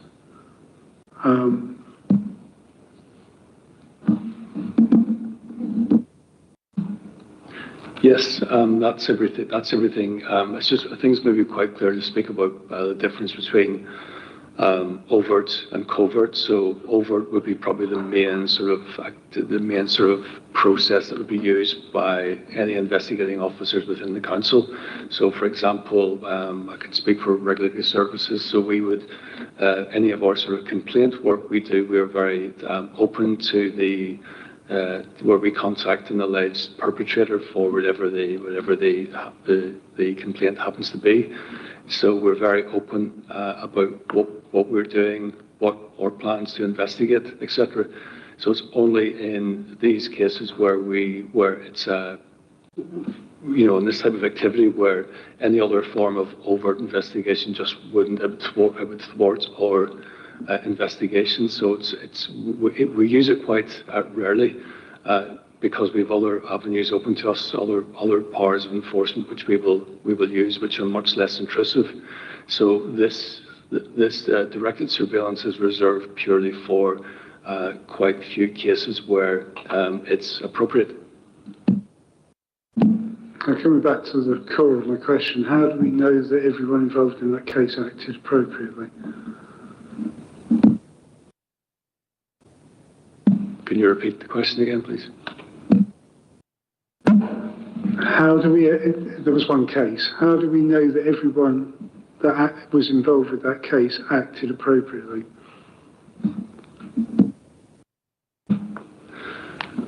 That would be down to officer training. So it was this case related to the training standards function within regulatory services. So any officers involved, this would have been a joint operation with the police and training standards officers. So with the report doesn't look at the actions of the actual investigation. The report deals purely with seeking appropriate authorization to carry out directed surveillance.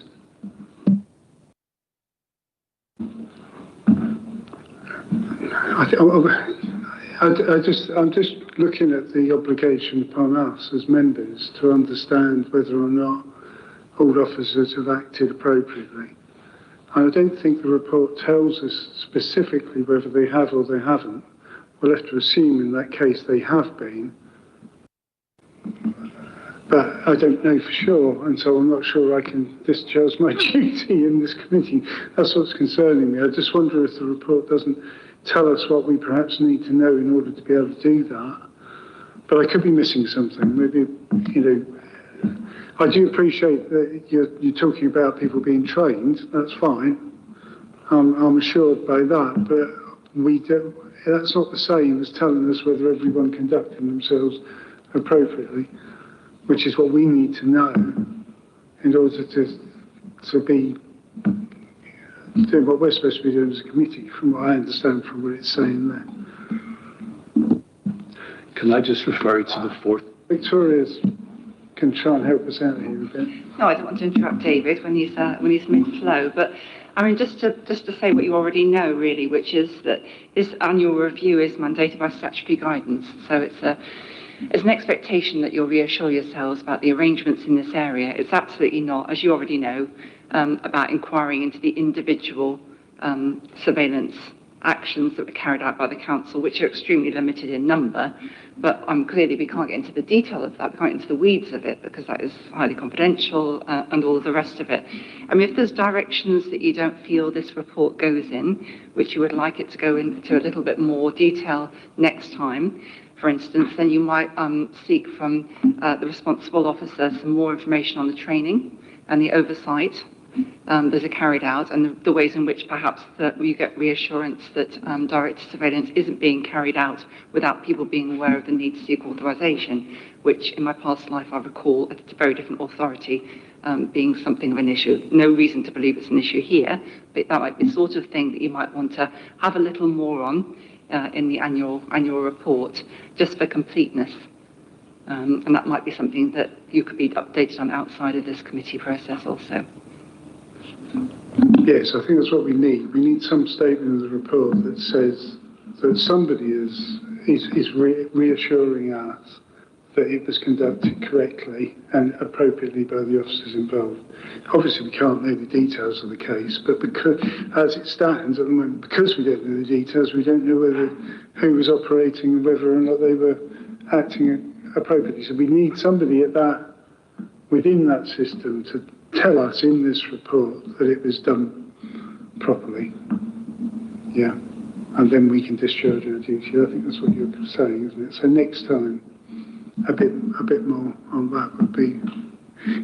You lost me, haven't you? John, you want to say something? Well, no, I was just asking for a bit of clarification in just terms of, so are you asking for almost a sort of a response in follow-up to your question in terms of just understanding a bit more about the arrangements that are in place to ensure that the oversight is there?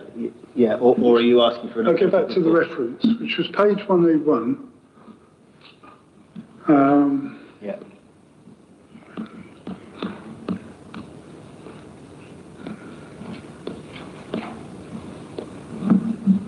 I'll find it now. So, oversight by members. Elected members shall have oversight of the authority's policy.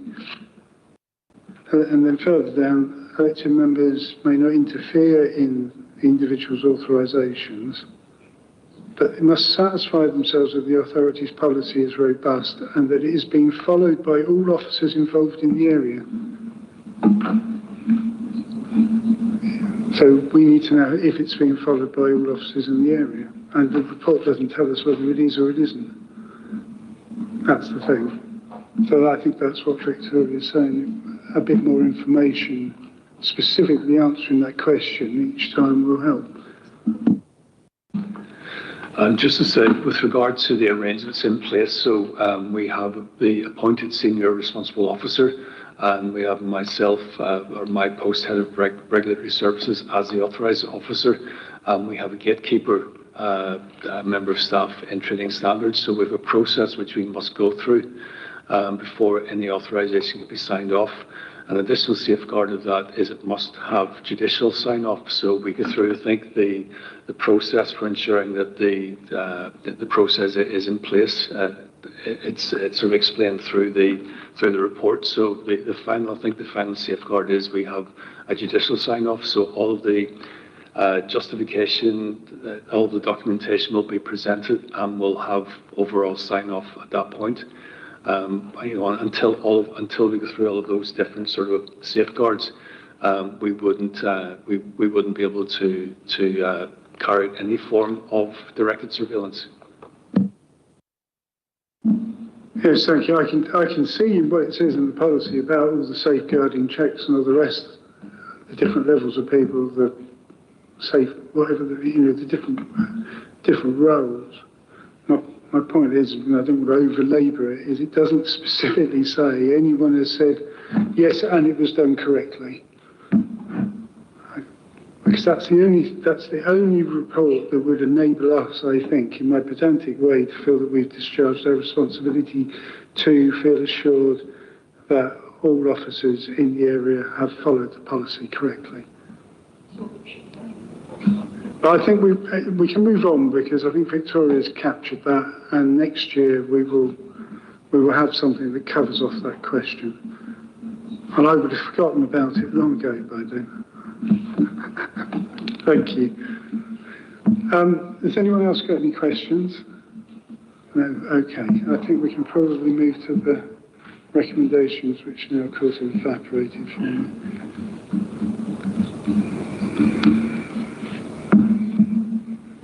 Okay. So, what page is that? 71. I do prefer paper. Here we go. 71. Right, so the recommendations before committee are that we approve the use of covert surveillance as a tool of enforcement, etc., and that the committee notes the surveillance activity undertaken and reported to committee this month, and so on. Those recommendations, 2.1, 2 and 3, are before you. Councillor Meadows. Yes, Chair. As it's scrutiny, are we allowed to approve something in this context? Normally we note. As it's scrutiny, are we allowed to approve something? Sorry, I don't understand. We don't normally approve policies or anything, and this is a policy because that's for Cabinet and those members to decide. Scrutiny is there to go through and note it and make recommendations, but not to approve. We have got decision-making powers. Yeah. You remember we approved the HR policy and the safeguarding, whistleblowing, and we've approved all sorts of things. This one falls to us to do. So it's not just a note. I don't think there's another body that can actually decide this thing. So we're different to actual scrutiny. We're a proper committee then rather than scrutiny. So I might be wrong, it's probably the general purposes part of. I'm going to look to Victoria and John wish to. Yes, lovely. I've just managed to find it. It has been delegated to this committee responsibility for reviewing and agreeing activity, policy and guidance in relation to the Regulation of Investigatory Powers Act 2000. It's one of those exceptional policies. Yeah. It is delegated to this committee. Thank you. So the recommendations are appropriate. Okay. And they're before everyone. Are we agreed? Thank you. Right, so our next report is number 50, the General Fund Draft Budget and Resources Update. I can see John readying himself to introduce. Thank you very much, Chair. I'll be fairly brief in introduction. So this report updates the committee on the council's budget planning process for 2026-27, so the year coming up, setting council tax, and then also setting up the medium-term financial plan over the next 4 years. Cabinet received a draft budget report in December, and that's included as an appendix to this report. As I think you mentioned, Chair, in your opening remarks, I suppose there's a particular remit for this committee in looking at budget setting. This draft budget report has already been to People Committee and Place Committee, scrutiny committees, and they have scrutinised the individual budget lines that were presented to that committee. So I think that is that sort of scrutiny has already taken place. But Audit Standards and General Purposes Committee remit does include looking at things like securing economy efficiency effectiveness, whether the council has effective sound budget management, and whether we're putting in place steps to secure longer term financial sustainability. So I think you described earlier on in your opening remarks, that's the remit of which I think this committee considers that report. Now, it's probably also worth noting that, there is some overlap, isn't there, from the VFM conversation that we just had. So Brighton Thornton's review as external auditors have looked at arrangements around financial sustainability, arrangements around governance, arrangements around economy efficiency, effectiveness. So given the conversation that happened earlier on, it may be that some of those things are common themes, but I know this committee wanted sight of the budget report and to be able to sort of feed into the budget process and the sort of robustness of that process. So I think that's an opportunity for the committee to do that. Thank you. Yes, it might feel a bit of a rehash, but some of my questions are already ticked off the sheet earlier on, so that's helpful. Whose hand went up first? Councillor Atkinson. Thank you, Chair. As John has said, and this is an observation and then a question, the remit of this committee is to look at whether the council's put in place proper arrangements to secure economy efficiency and effectiveness in its use of resources, and whether we put in place steps to secure long-term financial sustainability. I'm not being facetious here, but it's almost as if you need to add after that, as best it can, because as we've already heard, a lot of the demands that are made on the council in terms of its use of resources come down to demands that are totally beyond its control in many ways. I mean, as Councillor Rokins pointed out earlier, bringing back in-house as much as you can housing, short-term accommodation for homeless people or people at risk of homelessness, that's great, and I'm glad we're doing it.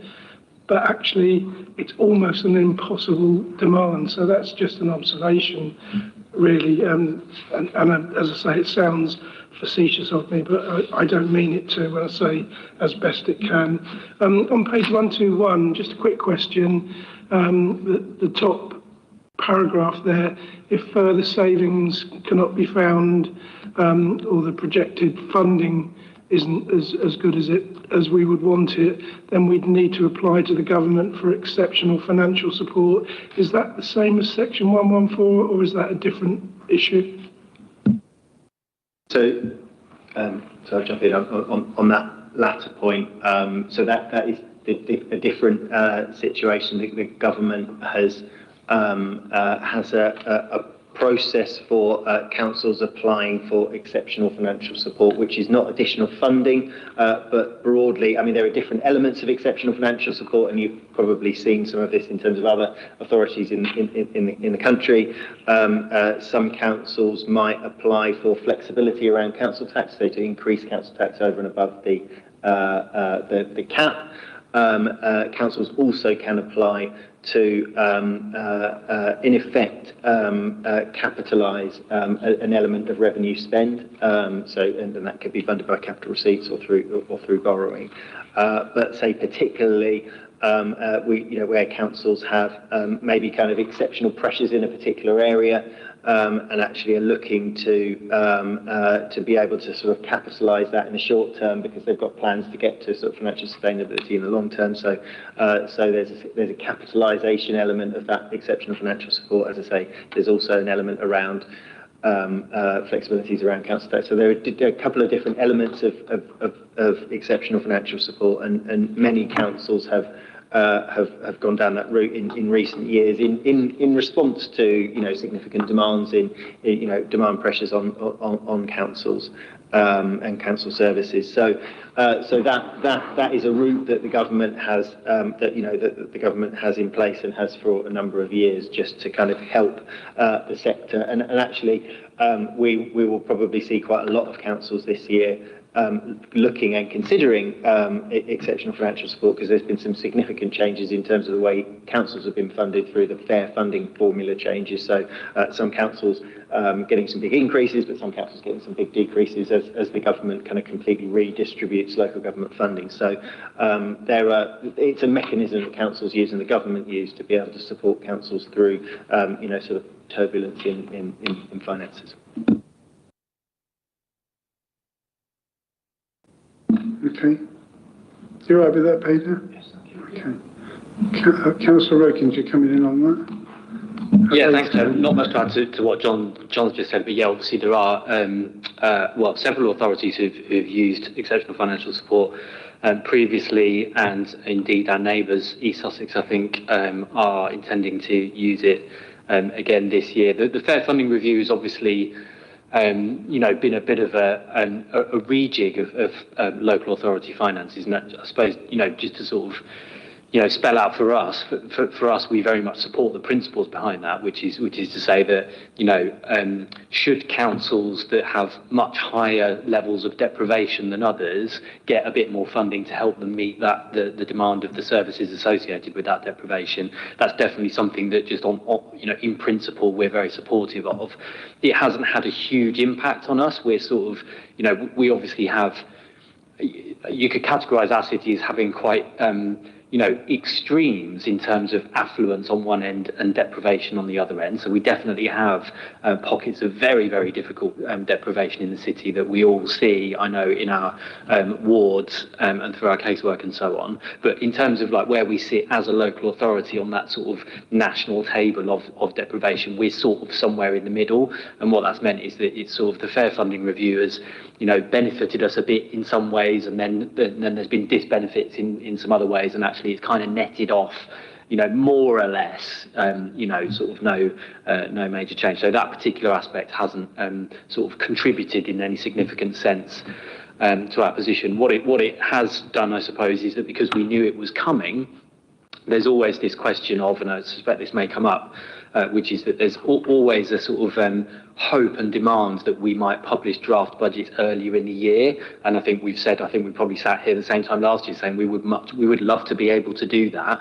But the reality is it's very difficult, because until you know what your settlement is, and obviously in this budget setting cycle, we also had waiting for the outputs of the fair funding review to consider as well. So we obviously took the decision to publish a draft budget, even though it wasn't a complete draft budget. It was a sort of initial pass of savings, because we wanted to get something out sort of publicly and for other members to scrutinise and everything before Christmas. But just wanted to provide a little bit of that background off the back of what John's just said. Thanks.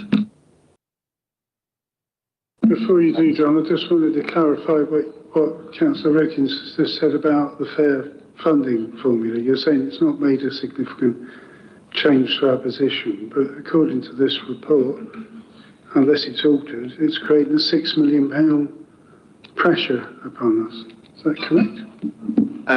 I think so. So no significant change. When the settlement was announced before Christmas, no significant change from what was in the December report. No significant change from actually what was indicated in the July report. But actually, when we all go all the way back to this time last year, and we were setting our budget last year, the assumptions we had at that point were more optimistic than ended up being the case. We haven't had a reduction in our overall funding from fair funding, but we have had less than we had predicted this time last year, if that makes sense. But the figures themselves are broadly in line with what we put in the July and the December budget reports that went to Cabinet, if that makes sense, Chair. So if I've understood that correctly, the assumptions made in July panned out in December, but the overall impact is we're still down £6 million. What? I got that wrong. We're still comparing different things. We're down 6 million compared to the assumptions we made in February last year. We're not actually seeing a reduction in funding. We're just seeing our funding not go up as much to the tune of 6 million as we expected last time round. I'm not sure if I've explained that well enough, but so we're not actually losing out on money, but it is £6 million worse than we assumed when we set the budget a year ago. Okay, so where do we get to with questions? Anyone else? Councillor Meadows. Thank you, Chair. Another draft budget. I have to say that as Conservatives, we haven't had a briefing at all on the budget. Knock knuckles, however, I notice other parties have had briefings on this. And the budget that we've got here again, the first budget, I went to both of them, and I had an email on both of them that said, you can ask one question only. one question. I mean, I had dozens of questions to ask and I wasn't allowed to ask them. I don't call that participation, that's tokenism. And to me, it's the same cabinet model. We used to be able to scrutinise a committee and ask unlimited questions. At cabinet, you get 3 minutes to ask something but no right of reply. So that's tokenism. It's not participation. I know the difference. I have looked around the room. You're all newly elected and you wouldn't understand the difference between the cabinet model and the committee model. It's very, very different. One of the things I don't like about this budget process is that it's piecemeal. We only get what you want to share with us. We don't get the full budgets anymore like we used to. And that again is you're hiding something, but we wouldn't know you're hiding because we don't get briefings like we used to from officers. We don't get information. And as an elected member, I have a right to information, but we're not getting it. So that's my point. That's a very big difference between what we used to have under the cabinet committee model to now. The budget is not worth commenting on because, as I say, it's piecemeal. It's not whole budget. And to just give us the pieces you want us to discuss rather than the pieces we might need to discuss is quite insulting, really. I will ask one question that the chair asked, the Labour chair asked. We understand, there is a great deal of understanding about you want to support areas of greater vulnerability and need. However, Brighton Hove has a housing need, which is slightly different because we have high housing costs down here, but we still have a high housing need. So why isn't that being taken into account instead of just we need more housing up here, but we don't need it down here because you've got everything type thing? Because they think the south is rich. And to many people, there's like a north-south divide rather than a need divide. So is that not being taken account of in the fair funding formula? Is that what you're saying? Yeah. Okay. I don't know if Councillor Wilkins feels the need or desire. I'm delighted to respond to every single one of those points. Thank you, Chair. So on asking questions and probing the budget, I mean, we had 2 very long budget scrutiny meetings only last week where there was no limits. And there were no limits on the questions that could be asked there. On the email. I've got the email. I've got the email, Chair. I can prove it. Okay, well, I'm happy to take that forward, but I mean, those were long sessions. They were long sessions where members were able to scrutinise the budget accordingly, and hopefully members felt that cabinet members from the administration were present and forthcoming in their answers. It's obviously a very, it's a big, complex piece of work, budgeting. So I do get it. There's a lot to unpick, and the time in those meetings and everything is limited. In terms of the difference between cabinet and committee, I mean, we did operate for the first year of our administration under the committee system. I was a committee chair, so I don't accept that we don't understand what the difference between those two things are. And I'll come back to my earlier point. Had we been operating any of these decisions, budget and everything under committee system, the papers were available publicly. They were published. Members were able to make deputations and ask questions. There really isn't a difference between how the budget has been done under the committee system versus the cabinet system in reality, in terms of how much information has been provided. On the not providing a full budget thing, I accept that. I referenced that earlier, that we obviously took the decision to publish a sort of part budget, I suppose, before Christmas. I think we need to be just careful about not getting too much into conspiratorial thinking here. I mean, this is not, we didn't publish a sort of incomplete budget at that point because there's loads of stuff in it that we want to hide and that is all sort of Machiavellian or whatever. It's just that it's a very, you know, we were trying to close the biggest gap in the council's history. It's a much bigger task, and the complexity of doing that, you know, the temptation with budget setting, I suppose, is that you can look at all your frontline services and you can just lock bits off them. You know, a lot of that has happened in local authorities, including this one, over a long period of time, particularly during the Conservative austerity years. And, you know, obviously what you want to try and do is, and this is definitely the approach that we've taken, is try and focus as much as possible on inefficiency, structural stuff.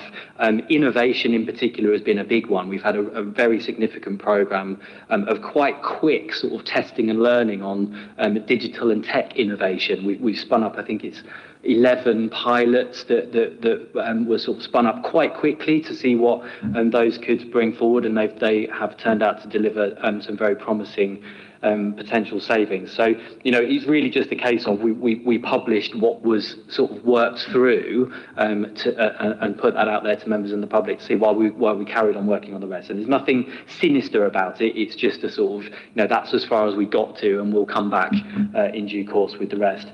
On housing and the fair funding review, I mean, yes, you're quite right. We obviously have a major problem with housing supply and the cost of housing here, and there's all sorts of reasons for that we won't go into because we'll be here all day. But, you know, the fair funding review is more about reflecting the revenue grants to support the services that authorities dealing with particularly high levels of deprivation might have. It's not so much about house building per se. The government obviously has brought forward quite a significant financial package of capital for house building. It's a major priority for us, but it's difficult, right? Because we're surrounded by the topography that we have in the city. So yeah, I hope that's useful.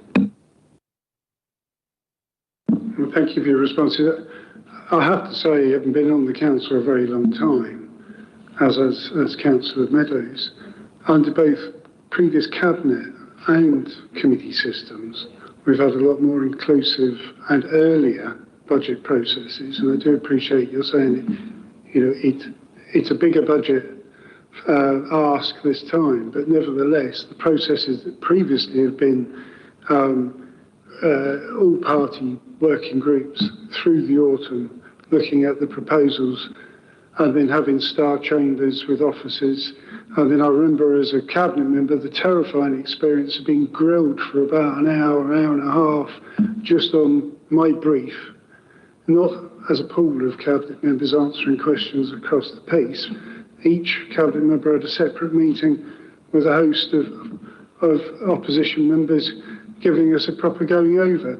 And you could really drill down into the detail of what was being proposed like that. So it's not,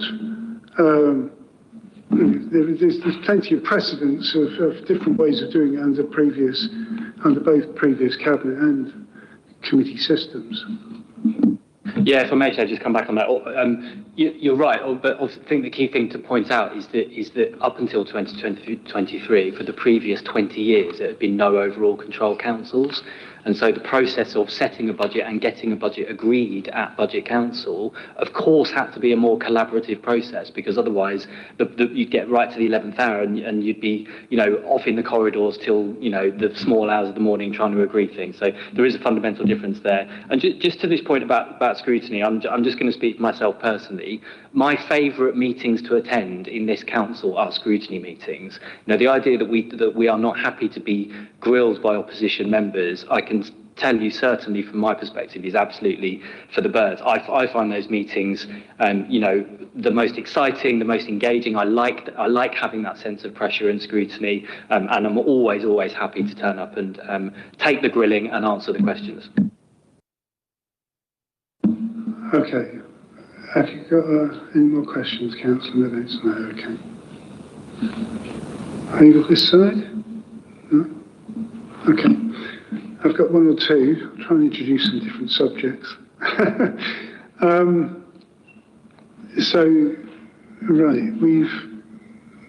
do we know? We know that so far the administration has only identified 50% of the budget gap. how they're going to deal with around about 50%. That may have changed. I'm just reading what the paper tells us. So there's about 12 million to find of the original 24, if I've got my sums right. We also know there's a need, according to the external auditor, to create a reserve of £15 million to weather the challenges ahead. I'm not quite sure where I'm at with that £6 million pressure from the fair funding formula now, but we'll park that one. And then there's the £86 million medium-term budget cap and the challenges that creates.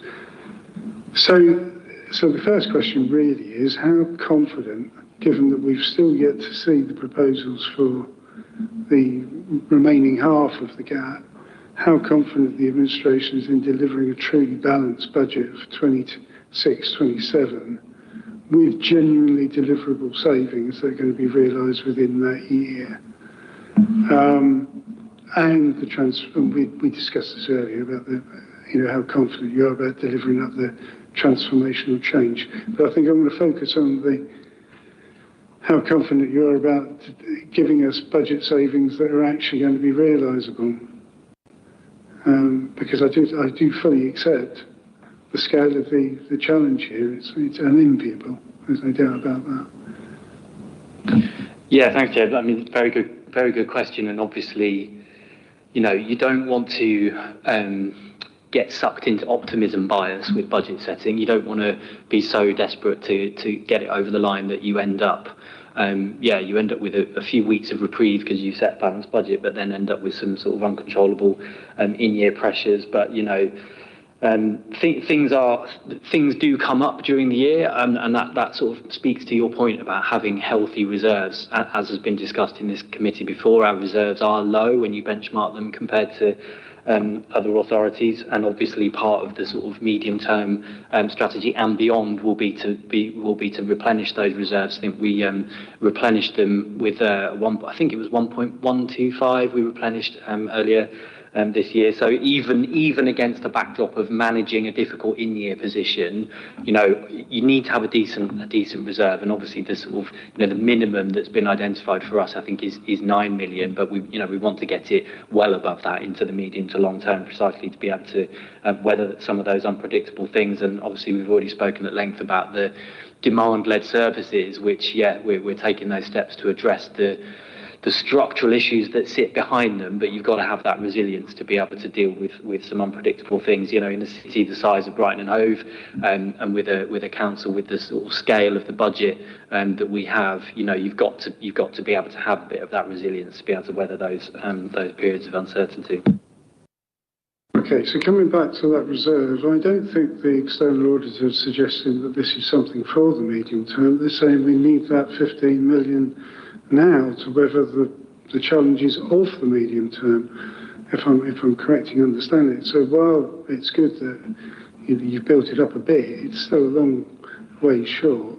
So are we can expect in these proposals coming forward now, plugging that reserve gap? I know John's going to say something about reassigning some of the, and I've got a question about that in a second, about reassigning how we view certain reserves, but is the intention to actually bring it up to 12 to 15, but the external auditor wants to see 15 pretty quickly, I think. I don't know, it was actually just a point of clarification I was going to come in. Thank you, Chair. It was just around, I may be wrong, but I don't think the external auditor issues a sort of a firm recommendation in terms of this is the level of reserves you need. I think they've been very clear that they think our level of reserves are low and our financial resilience is low. Ultimately, it's a judgment for me as CFO and the administration to take in terms of what's the appropriate level of reserve. So, and I do, and I agree, it does need to be higher than it is at the moment for the reasons that Councillor Roken describes just now. So our strategy over the medium-term financial strategy is to build that reserve up further. So it was really just a point of clarification, which is I think the auditors have commented on our low reserves, not set us a target. I'm going to ask Andy, is he still here, what your expectation of timeline is for realising that 15 million reserve? Well, I would just agree with what John said. There isn't a one-size-fits-all. We don't have a formula for reserves. It depends on the challenges faced, and it's the judgment of the Section 151 officer, really.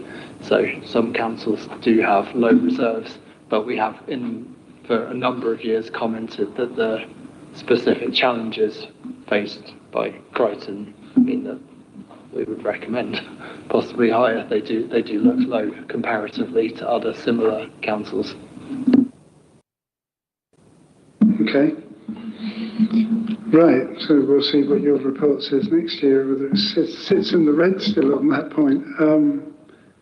The other question I've got really is, let me just find my notes again. Yes, on that pooling of the reserves, the earmark reserves, to build a general risk reserve, does that then release those funds to support entirely different matters than they were originally earmarked for? I'm assuming it does, that's the point. And if so, does that assume that none of those original reasons for having those reserves are ever going to create a call upon that money?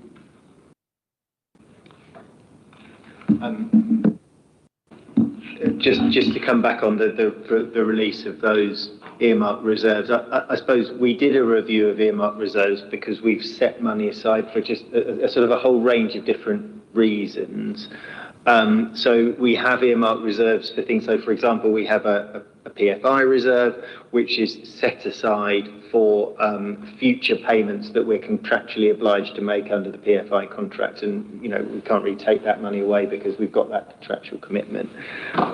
There are other reserves, perhaps on the other side of the spectrum, if you like, where other reserves where maybe particular services might have had an underspend and sort of say, well, actually, let's put that money into reserve because we might need it in the future.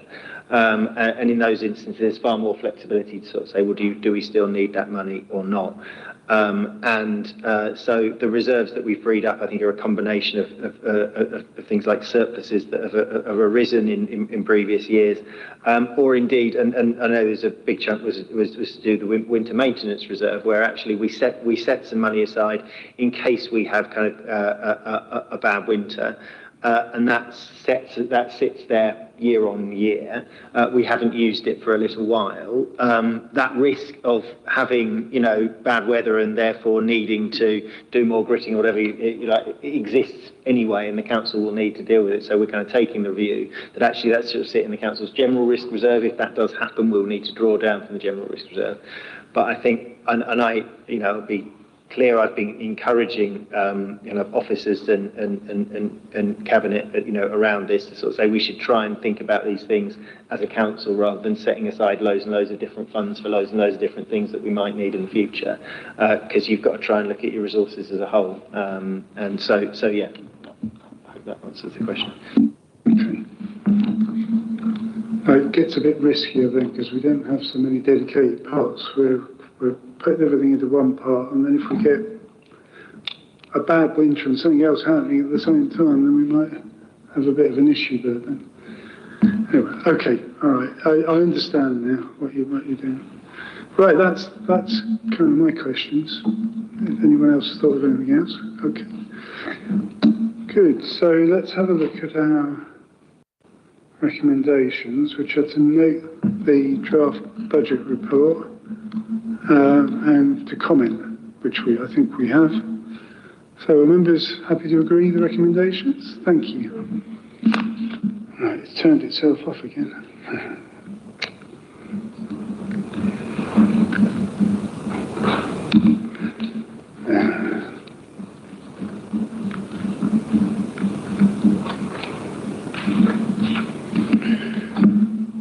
Right, so now our next report, I don't know if you want to stay with us, Councillor Vokins, or you're very free to leave, or we're going to talk about corporate governance and risk management. Up to you. I'll Enjoying this stick around for a experience. bit. I might slip out, but it's been a very interesting meeting. So if I don't get the chance, thank you for to say so. Thank you for having me. Okay, so it's the Code of Corporate Governance and Risk Management Framework, and Rima will introduce. Thank you, Chair. This report presents our updated Code of Corporate Governance and Risk Management Framework. Together, these documents directly support the Council Plan commitment to good governance and financial resilience. The committee last reviewed these documents in January last year. Since then, two key developments have taken place. First, we have begun the process of operationalizing our learning framework, and secondly, we have undertaken an LGA Corporate Peer Challenge. Both documents now fully align to the learning framework. The LGA Peer Challenge team provided positive feedback on our performance management framework, which is a key component of Code of Corporate Governance. Our annual governance statement that comes to the committee in June, July every year captures how well our governance arrangements are working. LGA also offered constructive feedback on how we could further strengthen our risk management framework. In particular, they recommended that we be more explicit about our risk appetite and also ensure that risk information is clear and easily accessible. The updated framework responds directly to that feedback. It now includes clear risk appetite statements, which supports more informed and confident decision making. We have also made use of technology to introduce a dashboard giving leaders timely and accessible risk information. Appendix 3 sets out our current strategic risks. This is included for information only, as the committee's remit is oversight of the risk management framework itself. Responsibility for the approval of the framework and the management of strategic risk sits with the cabinet, and these were reviewed at their meeting last week. I would be grateful for committee's approval on the updated Code of Corporate Governance and any feedback on the risk management framework, which we will incorporate as appropriate when the framework is refreshed for cabinet approval next. Thank you. Thank you, Rima. This is the stuff I really love, actually. I think I missed my calling, risk management. Questions? Councillor Gilmore.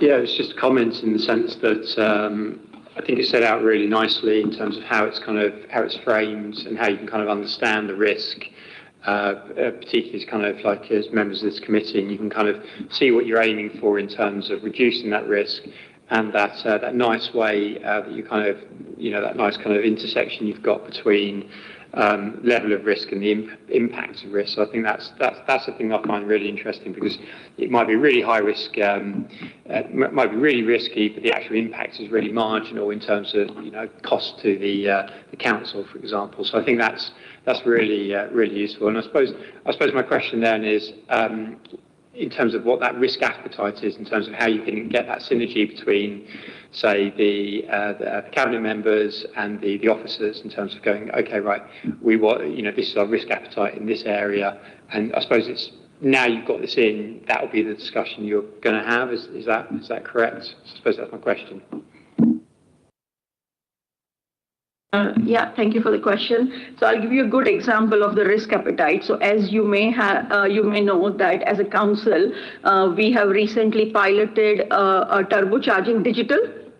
So a lot of, we piloted 8 areas, and as you will see in our risk appetite, that we have agreed as a council to have a more eager risk appetite for our digital innovation, whereas with some of the safeguarding health and safety, etc., it will be more kind of cautious, minimal risk appetite. So I mean, having clearly set this out, that almost gives the officers the permission to experiment and have that confidence that when we have more eager appetite, things may sometimes not work as well as you would like, but that's okay, because we are happy to take that risk in an informed way. So previously, probably it was not taken this kind of decisions in a consistent way, but now this framework gives officers that confidence to experiment, innovate, test and learn, etc., knowing that the organization supports them through the framework. Okay. Yeah, I think that's really interesting. I think that's really useful. And I think that's also useful for members of the public as well in terms of where they can see that kind of risk. So if you had a big project that went forward, or we've been talking previously about the I-360, you could look at it in terms of that risk management intersection. So I think that's really useful going forward. Well, we'll look forward to the report on all that, won't we? Councillor Loughran. Thanks very much, Rima. So just to go with that question, is there a suite of risk management indicators in the risk management framework that are triggered to escalate steps that should be taken in terms of risk? Because anecdotally, as a councillor, I struggle with this. There are some things that I've asked for, or I've requested to be done to help, for example, asset management on highways. And they may be individually very kind of minor things, but cumulatively, if there are, say, 15 assets within a particular area that aren't functioning, that then constitutes a much greater risk. But there seems to be a gulf in the risk escalation process between councillors and officers. I mean, that's just a very small example, but I just want to bring it as a live example of how we as a council managing our risk management framework in a kind of everyday way. Thank you for the question. So I would, as I mentioned in my introduction, that what LGA colleagues recommended is that we have a more live, accessible risk information. So what we have done as a result is that now we have introduced, as I said, we have introduced through technology, through Power BI dashboard, which we did not have before. So what we now have is that every directorate leadership team, they have a discussion about risks and issues at least quarterly in their DLT. That gets captured on this dashboard. There is then a tick box which says that do you want this to be escalated at a CLT level, and if it gets ticked there, it automatically appears on the CLT dashboard. So what used to happen is that previously these risks were being managed in isolation in different DLTs, but through one dashboard, all of the information from all of the DLTs is just on one dashboard. I mean, you would find it really fascinating, and I'm really happy to share with you. But what that enables is that all these 5 small risks, collectively, if we can see on one dashboard, that 5 small becomes a really significant risk. And that visibility, which was not there before, it's now there through this process. So I'm really confident that that would help us take the right decision in a more timely way. Because previously there was a potential where something would go wrong and we would come to know about it really late, whereas through the process, now it's more timely information available to leaders to see that, okay, these 5 things are being accumulated and now we need to take more corrective action. Thank you, that's a very good response. Councillor here. Thanks, Chair. Thanks, Rima, for the report. Appreciate you did say the strategic risk registers just for our information. However, I have a couple of comments on a couple of these, and I feel that might help understand how the sort of scoring and how it sort of transfers from the plan to sort of become as the risk. So the first one is SR10. Which relates to the cyber security. I'm just wondering if this in any way is related to the Orbis partnership for IT and digital services ending. So I suppose how quickly, because that only went to Cabinet last week, so how quickly if that does have any implications, would that be updated on this risk register? And the second one is SR40, which is related to having a clean and safe city.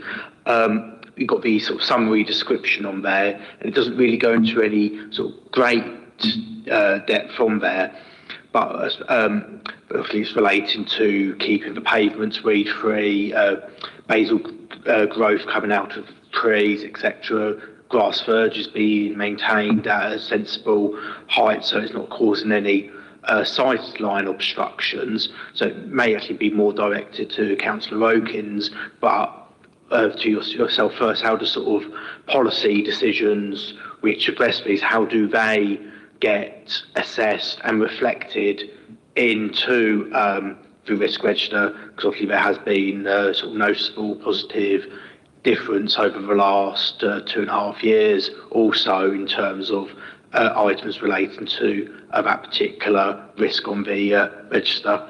Thanks, sir. Thank you for the question. So our risk management framework, as I mentioned, that there are kind of 3 levels. One is at the corporate level, strategic risks. Then the next is the directorate level, and then the third one is the service level. Those DLTs. So as we speak now, we are in the process of reviewing risks for Q3. And that information will go to our CLT on 3rd of March, and after that it will go to informal cabinet. So our corporate performance and risk lead will attend all the DLTs. And as part of that process, what the DLTs will do is review the risk scoring. Now, because our IT&D services are part of city operations DLT, when we attend their DLT, if the DLT feels that because of the Orbis partnership changes, that risk needs to be escalated, then that score will get reflected on that risk register, which will then, and also I must say that there is a very in-depth detailed dashboard available with much more detail on this risk because we didn't want to bombard committee with a lot of detail. This is a summary position. So much in-depth information is there, and the risk will then, if our director of digital and Ali as our corporate director feels that the cyber risk is higher as a result of changes in the Orbis partnership, then the risk will get changed, the risk score, and also additional, most importantly, I always say this, that the scoring and the identification is one part. The important part is what are we going to do about it and what are the mitigating actions. So if the risk score goes up, I'm confident there will be appropriate mitigating action noted down, and that will then, we will have an oversight of how that gets delivered.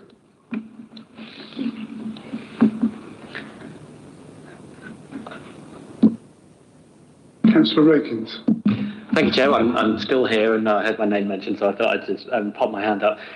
Just on that set of risks, the SR40 there. Obviously, there's a sort of a safety and a sort of cleanliness look and feel point wrapped up into one risk here, isn't there? And obviously, weeds, in particular basal roots. I mean, and people often conflate the two, incidentally, don't they? There's weeds you think about as being in the cracks of the pavements and curbs and everything like that, but the big sort of protrusions that come out from the bases of trees, which were, I think it's fair to say, not managed as effectively as they could have been over a period of time. They had got to the point where, an example is obscuring sight lines at junctions and things like that. So there is a safety element there. But I think that risk also points to the economic impact of a city like Brighton and Hove. Obviously, we all live here. We all use the city centre. Like most people that live in the city of Brighton and Hove use the city centre at some point. So it has a particular relevance. But we also welcome 11+ million visitors a year. We have a very thriving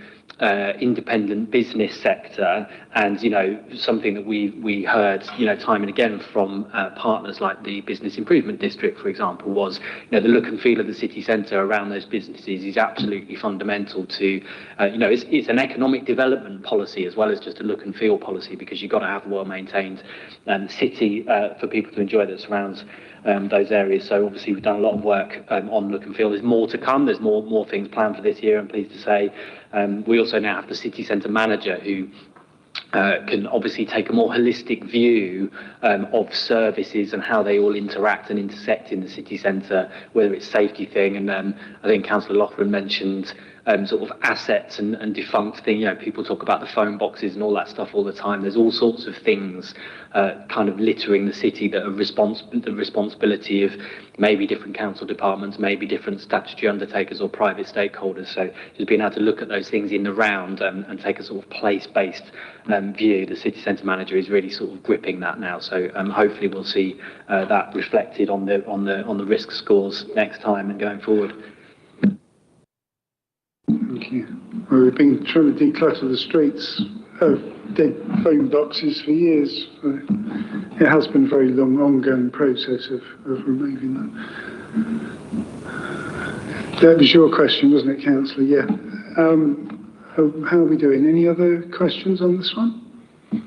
Okay. I've got a couple of points to make myself, and there's already been a discussion about this risk appetite register, which, so first of all, without a clarification, I'm assuming that is a specific new entry into the policy in response to the peer review, as was the addition of risk implications in reports, which I found really, really helpful. That was an obvious point we should have been doing, really. Looking at that risk appetite statement, and I think other members have mentioned the appetite for technology and IT, and as it says here, technology's we're eager on that, and we're open on information and data. And I found that slightly surprising, really, because when you look at the strategic risk 10, I think it is, about cybersecurity and AI, it gives concern there to quite a high degree. So is there a conflict between our embracing this sort of technology, and is it being driven heavily by the fact that we need to transform? And therefore, are we being perhaps less cautious than we should be because we're being driven by need? So that's kind of the question there.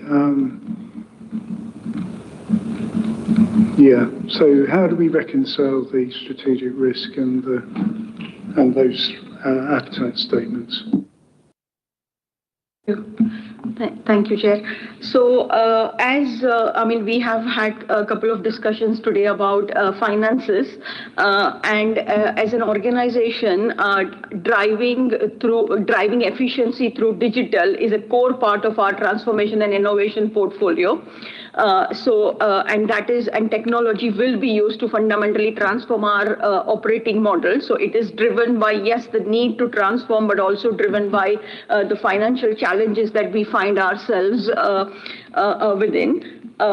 Just to say that just because the appetite is open, that does not mean that we will be taking risky decisions, but we know that the technology, for example, the key part of our pilots, turbocharging pilots, was about having robust information governance in place.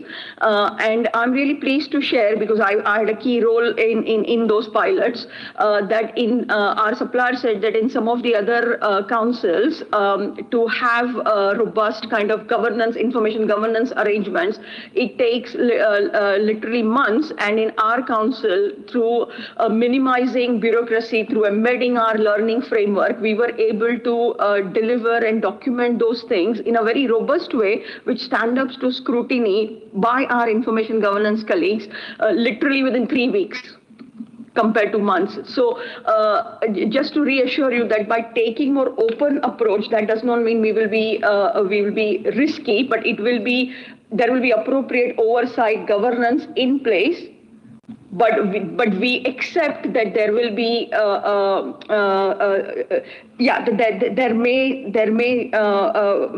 some things may not work we can't dot all the I's and cross all the T's to speed up the implementation. Well, I really hope you're right, because when I look at SR25, which is scoring 25, which you can't get any higher than that, and that risk is failure to use council's resources and capabilities to deliver the council plan and adapt to evolving needs of the city, which is clearly a major part of our problem. highly reliant on emerging technologies to address that risk. So I truly hope you're right that by adopting all these new approaches, which a lot of them are very innovative, as it says, that we have assessed the risk correctly on this, and that we're not just opening it out because we're forced to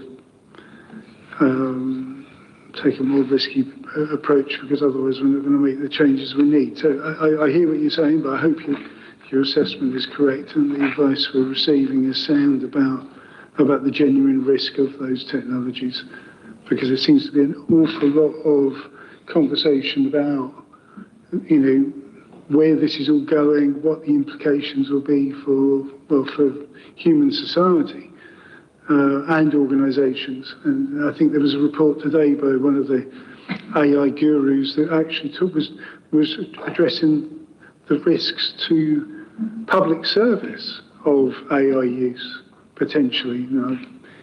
The report didn't drill down into what those concerns were, but it certainly caught my notice that we weren't talking about private social media use or whatever. This was public service use. Anyway, that's. Sorry, Chair, and also to just add that the approach we are taking is again a pilot approach, so that we start with really small, test it properly, make sure everything is robust, and then grow. So that is another way we are ensuring that it's all the governance is robust. John. Thank you, Chair. I was just going to add slightly, just in terms of that point around risk and risk appetite. I think, as Reema was saying, there are a number of things where we're sort of testing out whether technology can help us, and really sort of trying to be as innovative as we possibly can in that area. That's very different from kind of completely letting, saying we're going to completely change the way we deliver a particular service without properly sort of testing it. And so to give a few practical examples, and maybe for some of the services that I look after, so if you think about our revenues and benefits service, there's an awful lot of contact that we get into our revenues and benefits service, and some of that contact is really complex and requires our teams to kind of really think about how to respond and make sure that we get the right answers and deal with those complex queries.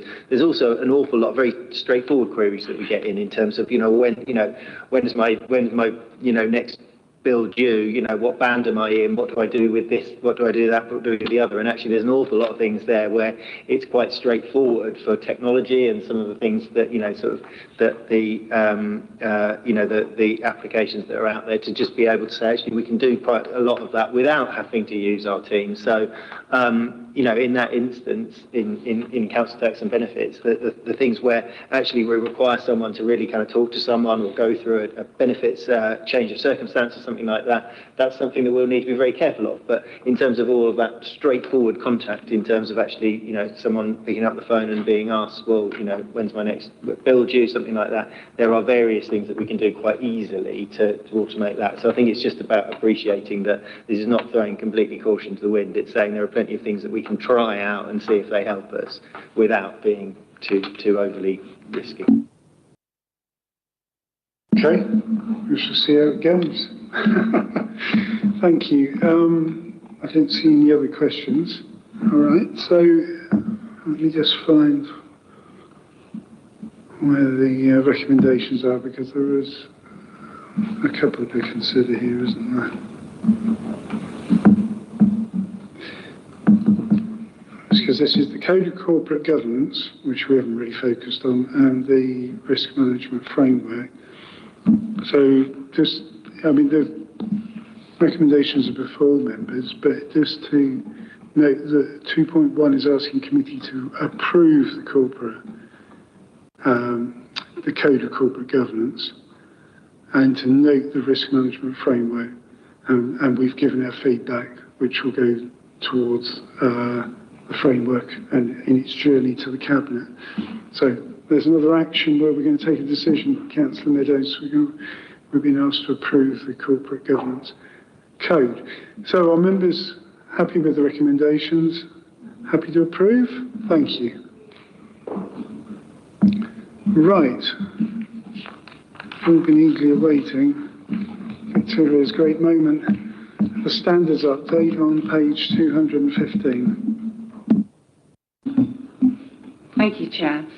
Now, I know members are very used to reading these reports. You receive them quarterly. Obviously, the difference with this one is that you're receiving a little more information by way of an annual review of the complaints received during last calendar year. So looking at the report, you'll see it begins with referencing Appendix 1, which goes to the complaints that you knew about at the time of the last committee and the ones that were received in subsequent to that, but before the date of publication of this report. And it endeavours to give you a sense of what's happening with those complaints, how they're being progressed and how long it's taking. And the Appendix 2 then goes to look at this annual data and gives you a sense of the number of complaints and some idea of their nature and the themes. The other parts of the report, as you can see, go to the fact that the consultation process that was taken by the government has resulted in the government making a firm indication that it does tend to legislate for a whole system reform of the current standards regime, which obviously would involve a significant change to this entire area in terms of how complaints against members are received in, dealt with, and are able to be challenged, both internally and via an external body. And there's plenty else that would be very different. You'll note there the bullet points at 4.7, which I've cut and pasted from the government response. Very happy to pick up any queries about any of that. But it is a government response rather than detailed legislative proposals. So we still have to wait and see what comes out in terms of the actual detail of the thing. And at that point, I will be coming to you with that information and with a sense as well of how easy it will be to manage that within existing resource. And then the last part of the report, which is substantive, goes to member training. We are going to be offering 2 additional refresher sessions on the current system, the current code, the current arrangements, which members are welcome to attend, elected members are welcome to attend, and which we're going to be opening up to our voting co-opted members to the committees of this council. So that's a rough overview of the report. I anticipate there will be discussion. Very happy to take any questions. Sorry, did I miss those dates being issued for the members' refresh sessions? I might have done. If I did, I should have mentioned. They are to be released this week, hopefully. It'll be released this week. Oh, good. Okay, because I could have mentioned it in my chair's comms otherwise. You could. Well, I didn't miss anything. That's good. Okay, questions? Councillor Meadows. Thank you, Chair. Thank you, Victoria, as always. Nice to sort of try and unpick a bit of this. I was concentrating more on the back 2 pages. So on section 2, data subject members, i.e. the members who were the subject of complaints from 2022 to 25, it's almost half of our council, actually. It's doubled in number, so to speak, in just 4 years. So I wondered particularly, why is that? Is that more around social media, or is that more around councillors' behaviour outside of the council or whatever? And then on table 2.2, the complainants, 36. That is 2/3 of our number of councillors. So it used to be a badge of honour that you weren't a proper councillor unless you'd been sent to standards. I guess under the new rules, that may change. However, it's 2/3 of councillors that have been reported now. But I did query about the numbers, because in 2025 it says there were 6 made by members about other members, and 36 complaints made by residents and other stakeholders. That's 42. And then you go over the page, and the numbers under the specific type of complaints, 11, 15, 8, 8. That's 41. Is there something wrong? Have I missed one? I just wondered if someone had dropped off. Not in this meeting, though. Through you, Chair. Yes, thank you.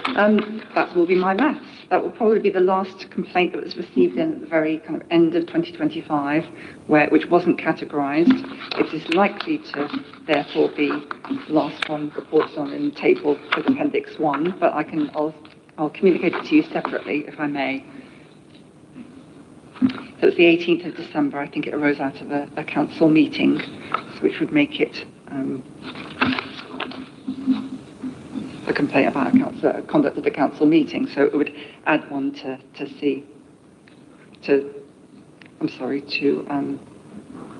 B. So it may be 16 rather than 15. I will email you separately to confirm whether or not that's correct. But thank you for picking that up. It is a little bit of an effort to do all this by hand. But so your first question, I understand, was about a doubling. However, I wasn't able to see which part of the data you were referring to. Would you mind clarifying, please, Councillor? Yes, the number in 2022 is 11. In 2025 is 23. That's more than double. But, you know, it's almost half the council. Almost, not quite. It's 4 short, but there you go.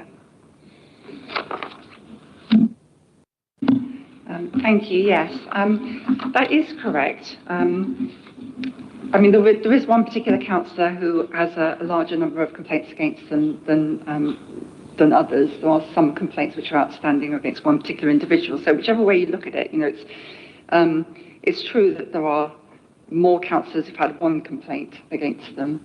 But in terms of what I can extrapolate from that, you mentioned social media being a feature.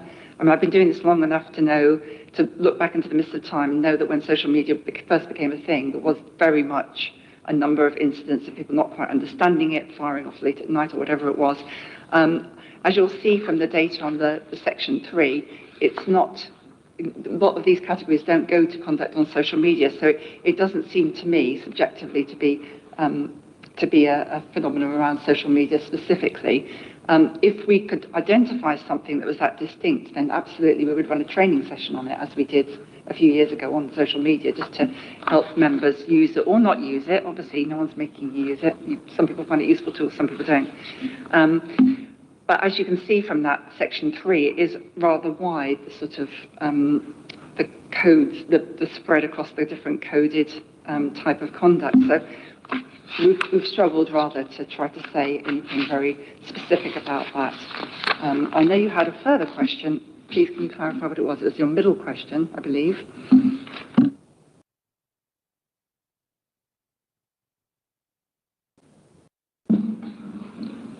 Okay. Any other? It was just a comment about 2/3 of councillors in 2025 have had complaints against them.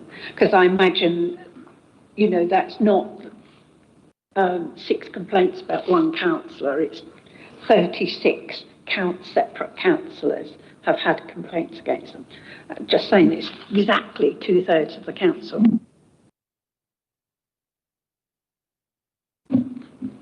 Yes, and just to say as well, just to not provide reassurance, but just in fairness to, you know, to the overall picture, these complaints, they might go to one complaint by one member against another about conduct at a council meeting. They might be for relatively minor things, such as he hasn't answered my email and I'm cross about it and I don't think that's right. And in those more minor instances, these complaints can often be dealt with by it being brought to the member concerned's attention and then rectifying it by responding to the email, or perhaps quite often the member, and I do understand councillors receive a vast volume of correspondence by email because it's very easy to send emails and obviously more difficult to manage the correspondence that comes out of them. On occasion, we're still seeing, more than on occasion actually, relatively frequently we're seeing councillors being CC'd into a communication and expected to respond. We've tried to tackle that by dealing directly with that situation and the guidance on members on correspondence and social media, but so that you've got something to lean on when it comes to people doing that particular thing. But yeah, so just to say generally about the complaints, some are just about a single comment, a single instance, a failure to respond to correspondence. Some go to other conduct over time. It's a very wide variety, but some of the fact that there's a number of members being complained about can also go to the sorts of decisions being made in the overall context and obviously the overall environment, which obviously has its challenges at the moment.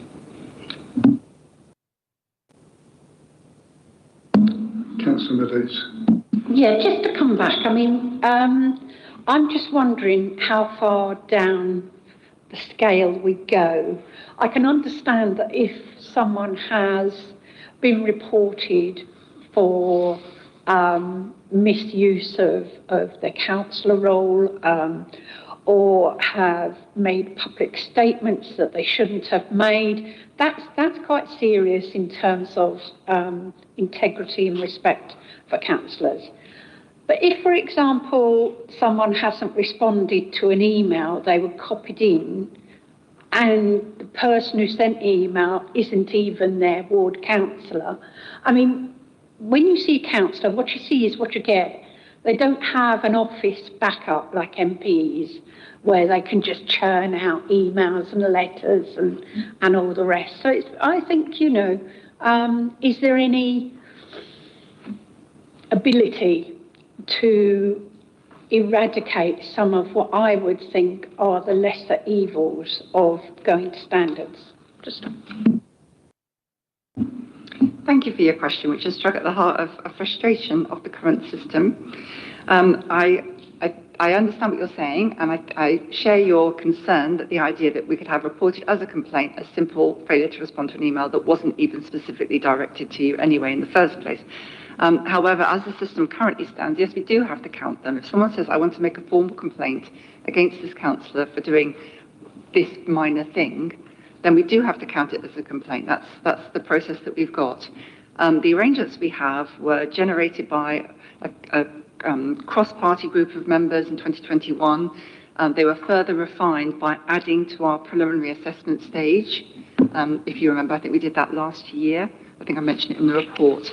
So we gave a little bit more of a sense of when we might decide not to take action at preliminary assessment stage. Doesn't mean we don't count it as a complaint, though. And, you know, maybe we haven't got the balance right in that. Obviously, we need to make sure that people have confidence that when they say, I'm making a formal complaint, it gets noted. But that is the process we've got. We've got this more stringent preliminary assessment stage, but it doesn't mean we can just discount it and throw it out in the very first stage without even acknowledging it, filing it, logging it, and all the rest. Now, if we weren't at the moment that we're at the moment with the current government saying that they want to have a whole system change, then we might take a view on that and we might think, can we not do something about this? This does not seem a very sensible way to proceed. But I think bearing in mind that we've got this new regime coming, which will hopefully enable us to take a proportionate approach in this area while escalating the more serious complaints, because nobody in the room, no one, a member of the committee, wants us not to be able to do something in a situation where there is a serious public breach of trust or whatever. Then I'm hopeful that we'll arrive at that. We're going to have a more prescriptive approach as well, because we wrote our own code of conduct ourselves and our procedure, the LGA generated model procedures, but rather later. So yes, in answer to your question, yes, the current system does mean, unfortunately, you're hearing about complaints large and very small. So that's where we're at. Before I take Councillor Gilman, I was just going to, before I take you, I was just going to say, I mean, the press have picked up on it. The volume of the complaints has gone up, but it was slightly surprising until I saw the report, because a lot of, none of them really escalate beyond, they've not, compared with previous years when we've had some very serious complaints being raised that have escalated. These have not really gone very far, but there's more of them all of a sudden. So the nature of things has perhaps changed. What I'm interested in, and I think you've been given a good explanation to it, is how we understand what we're looking at here. And is it a matter of failure of training, or is it actually members needing more support? I mean, if they're getting complaints about, for example, not responding to their mail, are they finding themselves too busy to be able to do it to the satisfaction of the public? Because the more alarming one here really, isn't it? It's not the member on member stuff. It's actually the amount of complaints coming from the residents, and we need to really understand what that is, I would say, and make sure that we're putting the right output to try and address that. I'll take Councillor Gilman. Yes, I mean, it's just kind of coming on that really, in the sense that it's subjective, isn't it? So I mean, if you've got a resident that's complaining, it's, you know, they're complaining in terms of what they feel, you know, they've been wronged by, you know, whether that's right, whether that's correct or not. What I think we should be focusing on is not the number of complaints, which I would still say is a very small number, even if it's 41 this year compared to 30 last year, is whether it reaches the threshold. I mean, that's the key, isn't it? It's like, and I suppose kind of question for Victoria is like, what is this percentage that reaches the threshold? You know, it's a very, very small number, and that's really what we should really kind of be focusing on. Yeah, we should absolutely kind of make sure the public understands, you know, what is viable and what is not viable. It's also understanding where the threshold is as well. Otherwise, you're just going to have a lot of complaints there, which are never going to go anywhere.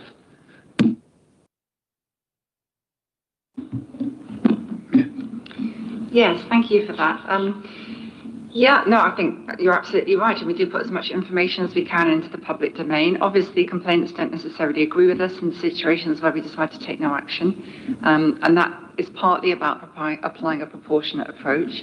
So there might be some conduct which doesn't seem to be especially respectful, but is not proceeded with because the evidence isn't sufficiently strong, and we need to be proportionate given the resource available and given the sanctions and given the arrangements overall.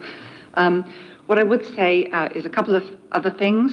One is that you'll have noticed the data in the report. I'm not telling you anything you don't already know, which is that there were two complaints received during 2025 that were formally investigated. So one of them, the investigation was concluded by an external party, and a decision was made to take no action. The other investigation is underway. Now, clearly, if anything comes out of that, then you will be hearing about that, as is proper. And the only other point I'd make, just in relation to, I think you mentioned training and whether or not there was anything that could be done to assist members with managing what is a challenging role in a situation where I think I would hope we could all agree that it's probably never been harder to be someone elected to public office and to try to discharge those duties with the troubles that people are in and the pressures and also the overall environment, which can be rather challenging.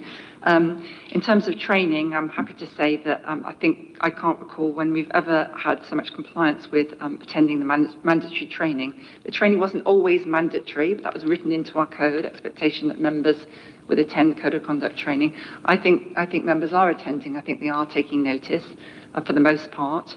So I don't have any concerns of that nature in terms of the overall picture.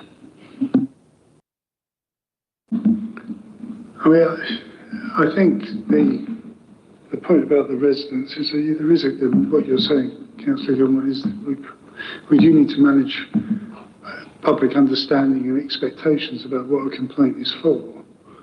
But at the same time, they're obviously unhappy about something, and we need to understand why that is.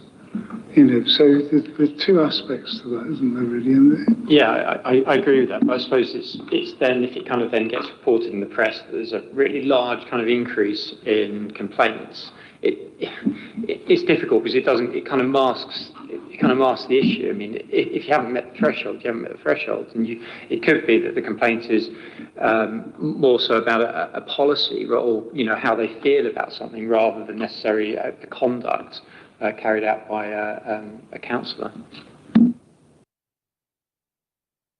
Okay, helpful discussion. Did you have more to say? Yes, no, I was just going to follow on with that because there has, I suppose, if there is anything that I could shake a stick at, it is residents or other stakeholders possibly noticing this as an additional channel of challenge and seeking redress from the council, or just to escalate their concerns via this method, as well as possibly doing it via others. So it may that some of these complaints will be, and they're not, the data isn't categorised in this way, but some of these complaints will be a situation where the person concerned is unhappy about something, and maybe they have reason to be, but it's more about what the council's doing than about what something that a specific member has done. And, you know, that again is difficult to read out, because if it's a formal complaint, then we have to look into it. I wouldn't seek to read those out. It's just in terms of describing the whole in a way that's fair. Thank you. I've got a specific question about the, what is it, U 2025 and Z 2025. There was another one, but that seems to have disappeared from the draft agenda now. That's been resolved, but those two have been ongoing for a long time, and I wondered why they've not yet been determined. They go back to the summer. Is there a problem our end, or is it people being awkward and not engaging? Well, I'm happy to say that one of the two has been determined since the report was published. That leaves one that's still outstanding for really a very long period of time. And I share your concerns because it doesn't look at all promising. I have spoken to the monitoring officer about the amount of data we can make available to you, and I'm sure you'll appreciate there's a bit of a fine line between being overly cagey with the data, but also not wanting to sort of, you know, drop breadcrumbs so that people start guessing who it is and which member it is. Yes, it's a real risk, and it doesn't help at all, because it simply isn't fair that someone who hasn't been found to have breached the code should have their identity disclosed. So if it's acceptable to you, Chair, I'll seek a clarification from the monitoring officer as to whether or not I can clarify that point about the specific case with you directly. Not looking for details, just wondering if there's a, you know, what the hold up is really, that's all. That's all.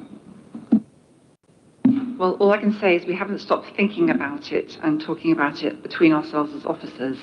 So it's not an issue of that type. As I say, I'd hope to be able to give you a little more privately rather than the other way. Okay. Right. We're all done. Thank you. So our recommendations, if we can move to those, is to make the report. We're happy to do that? Thank you. Okay. So before you all run away, there's always two more items on the agenda. Items to refer to council for information. No. And items for next meeting. Your opportunity to raise something we should be discussing. No? Okay. All right. In that case, I will close the meeting and thank you all for what's been a long and good discussion. Thank you.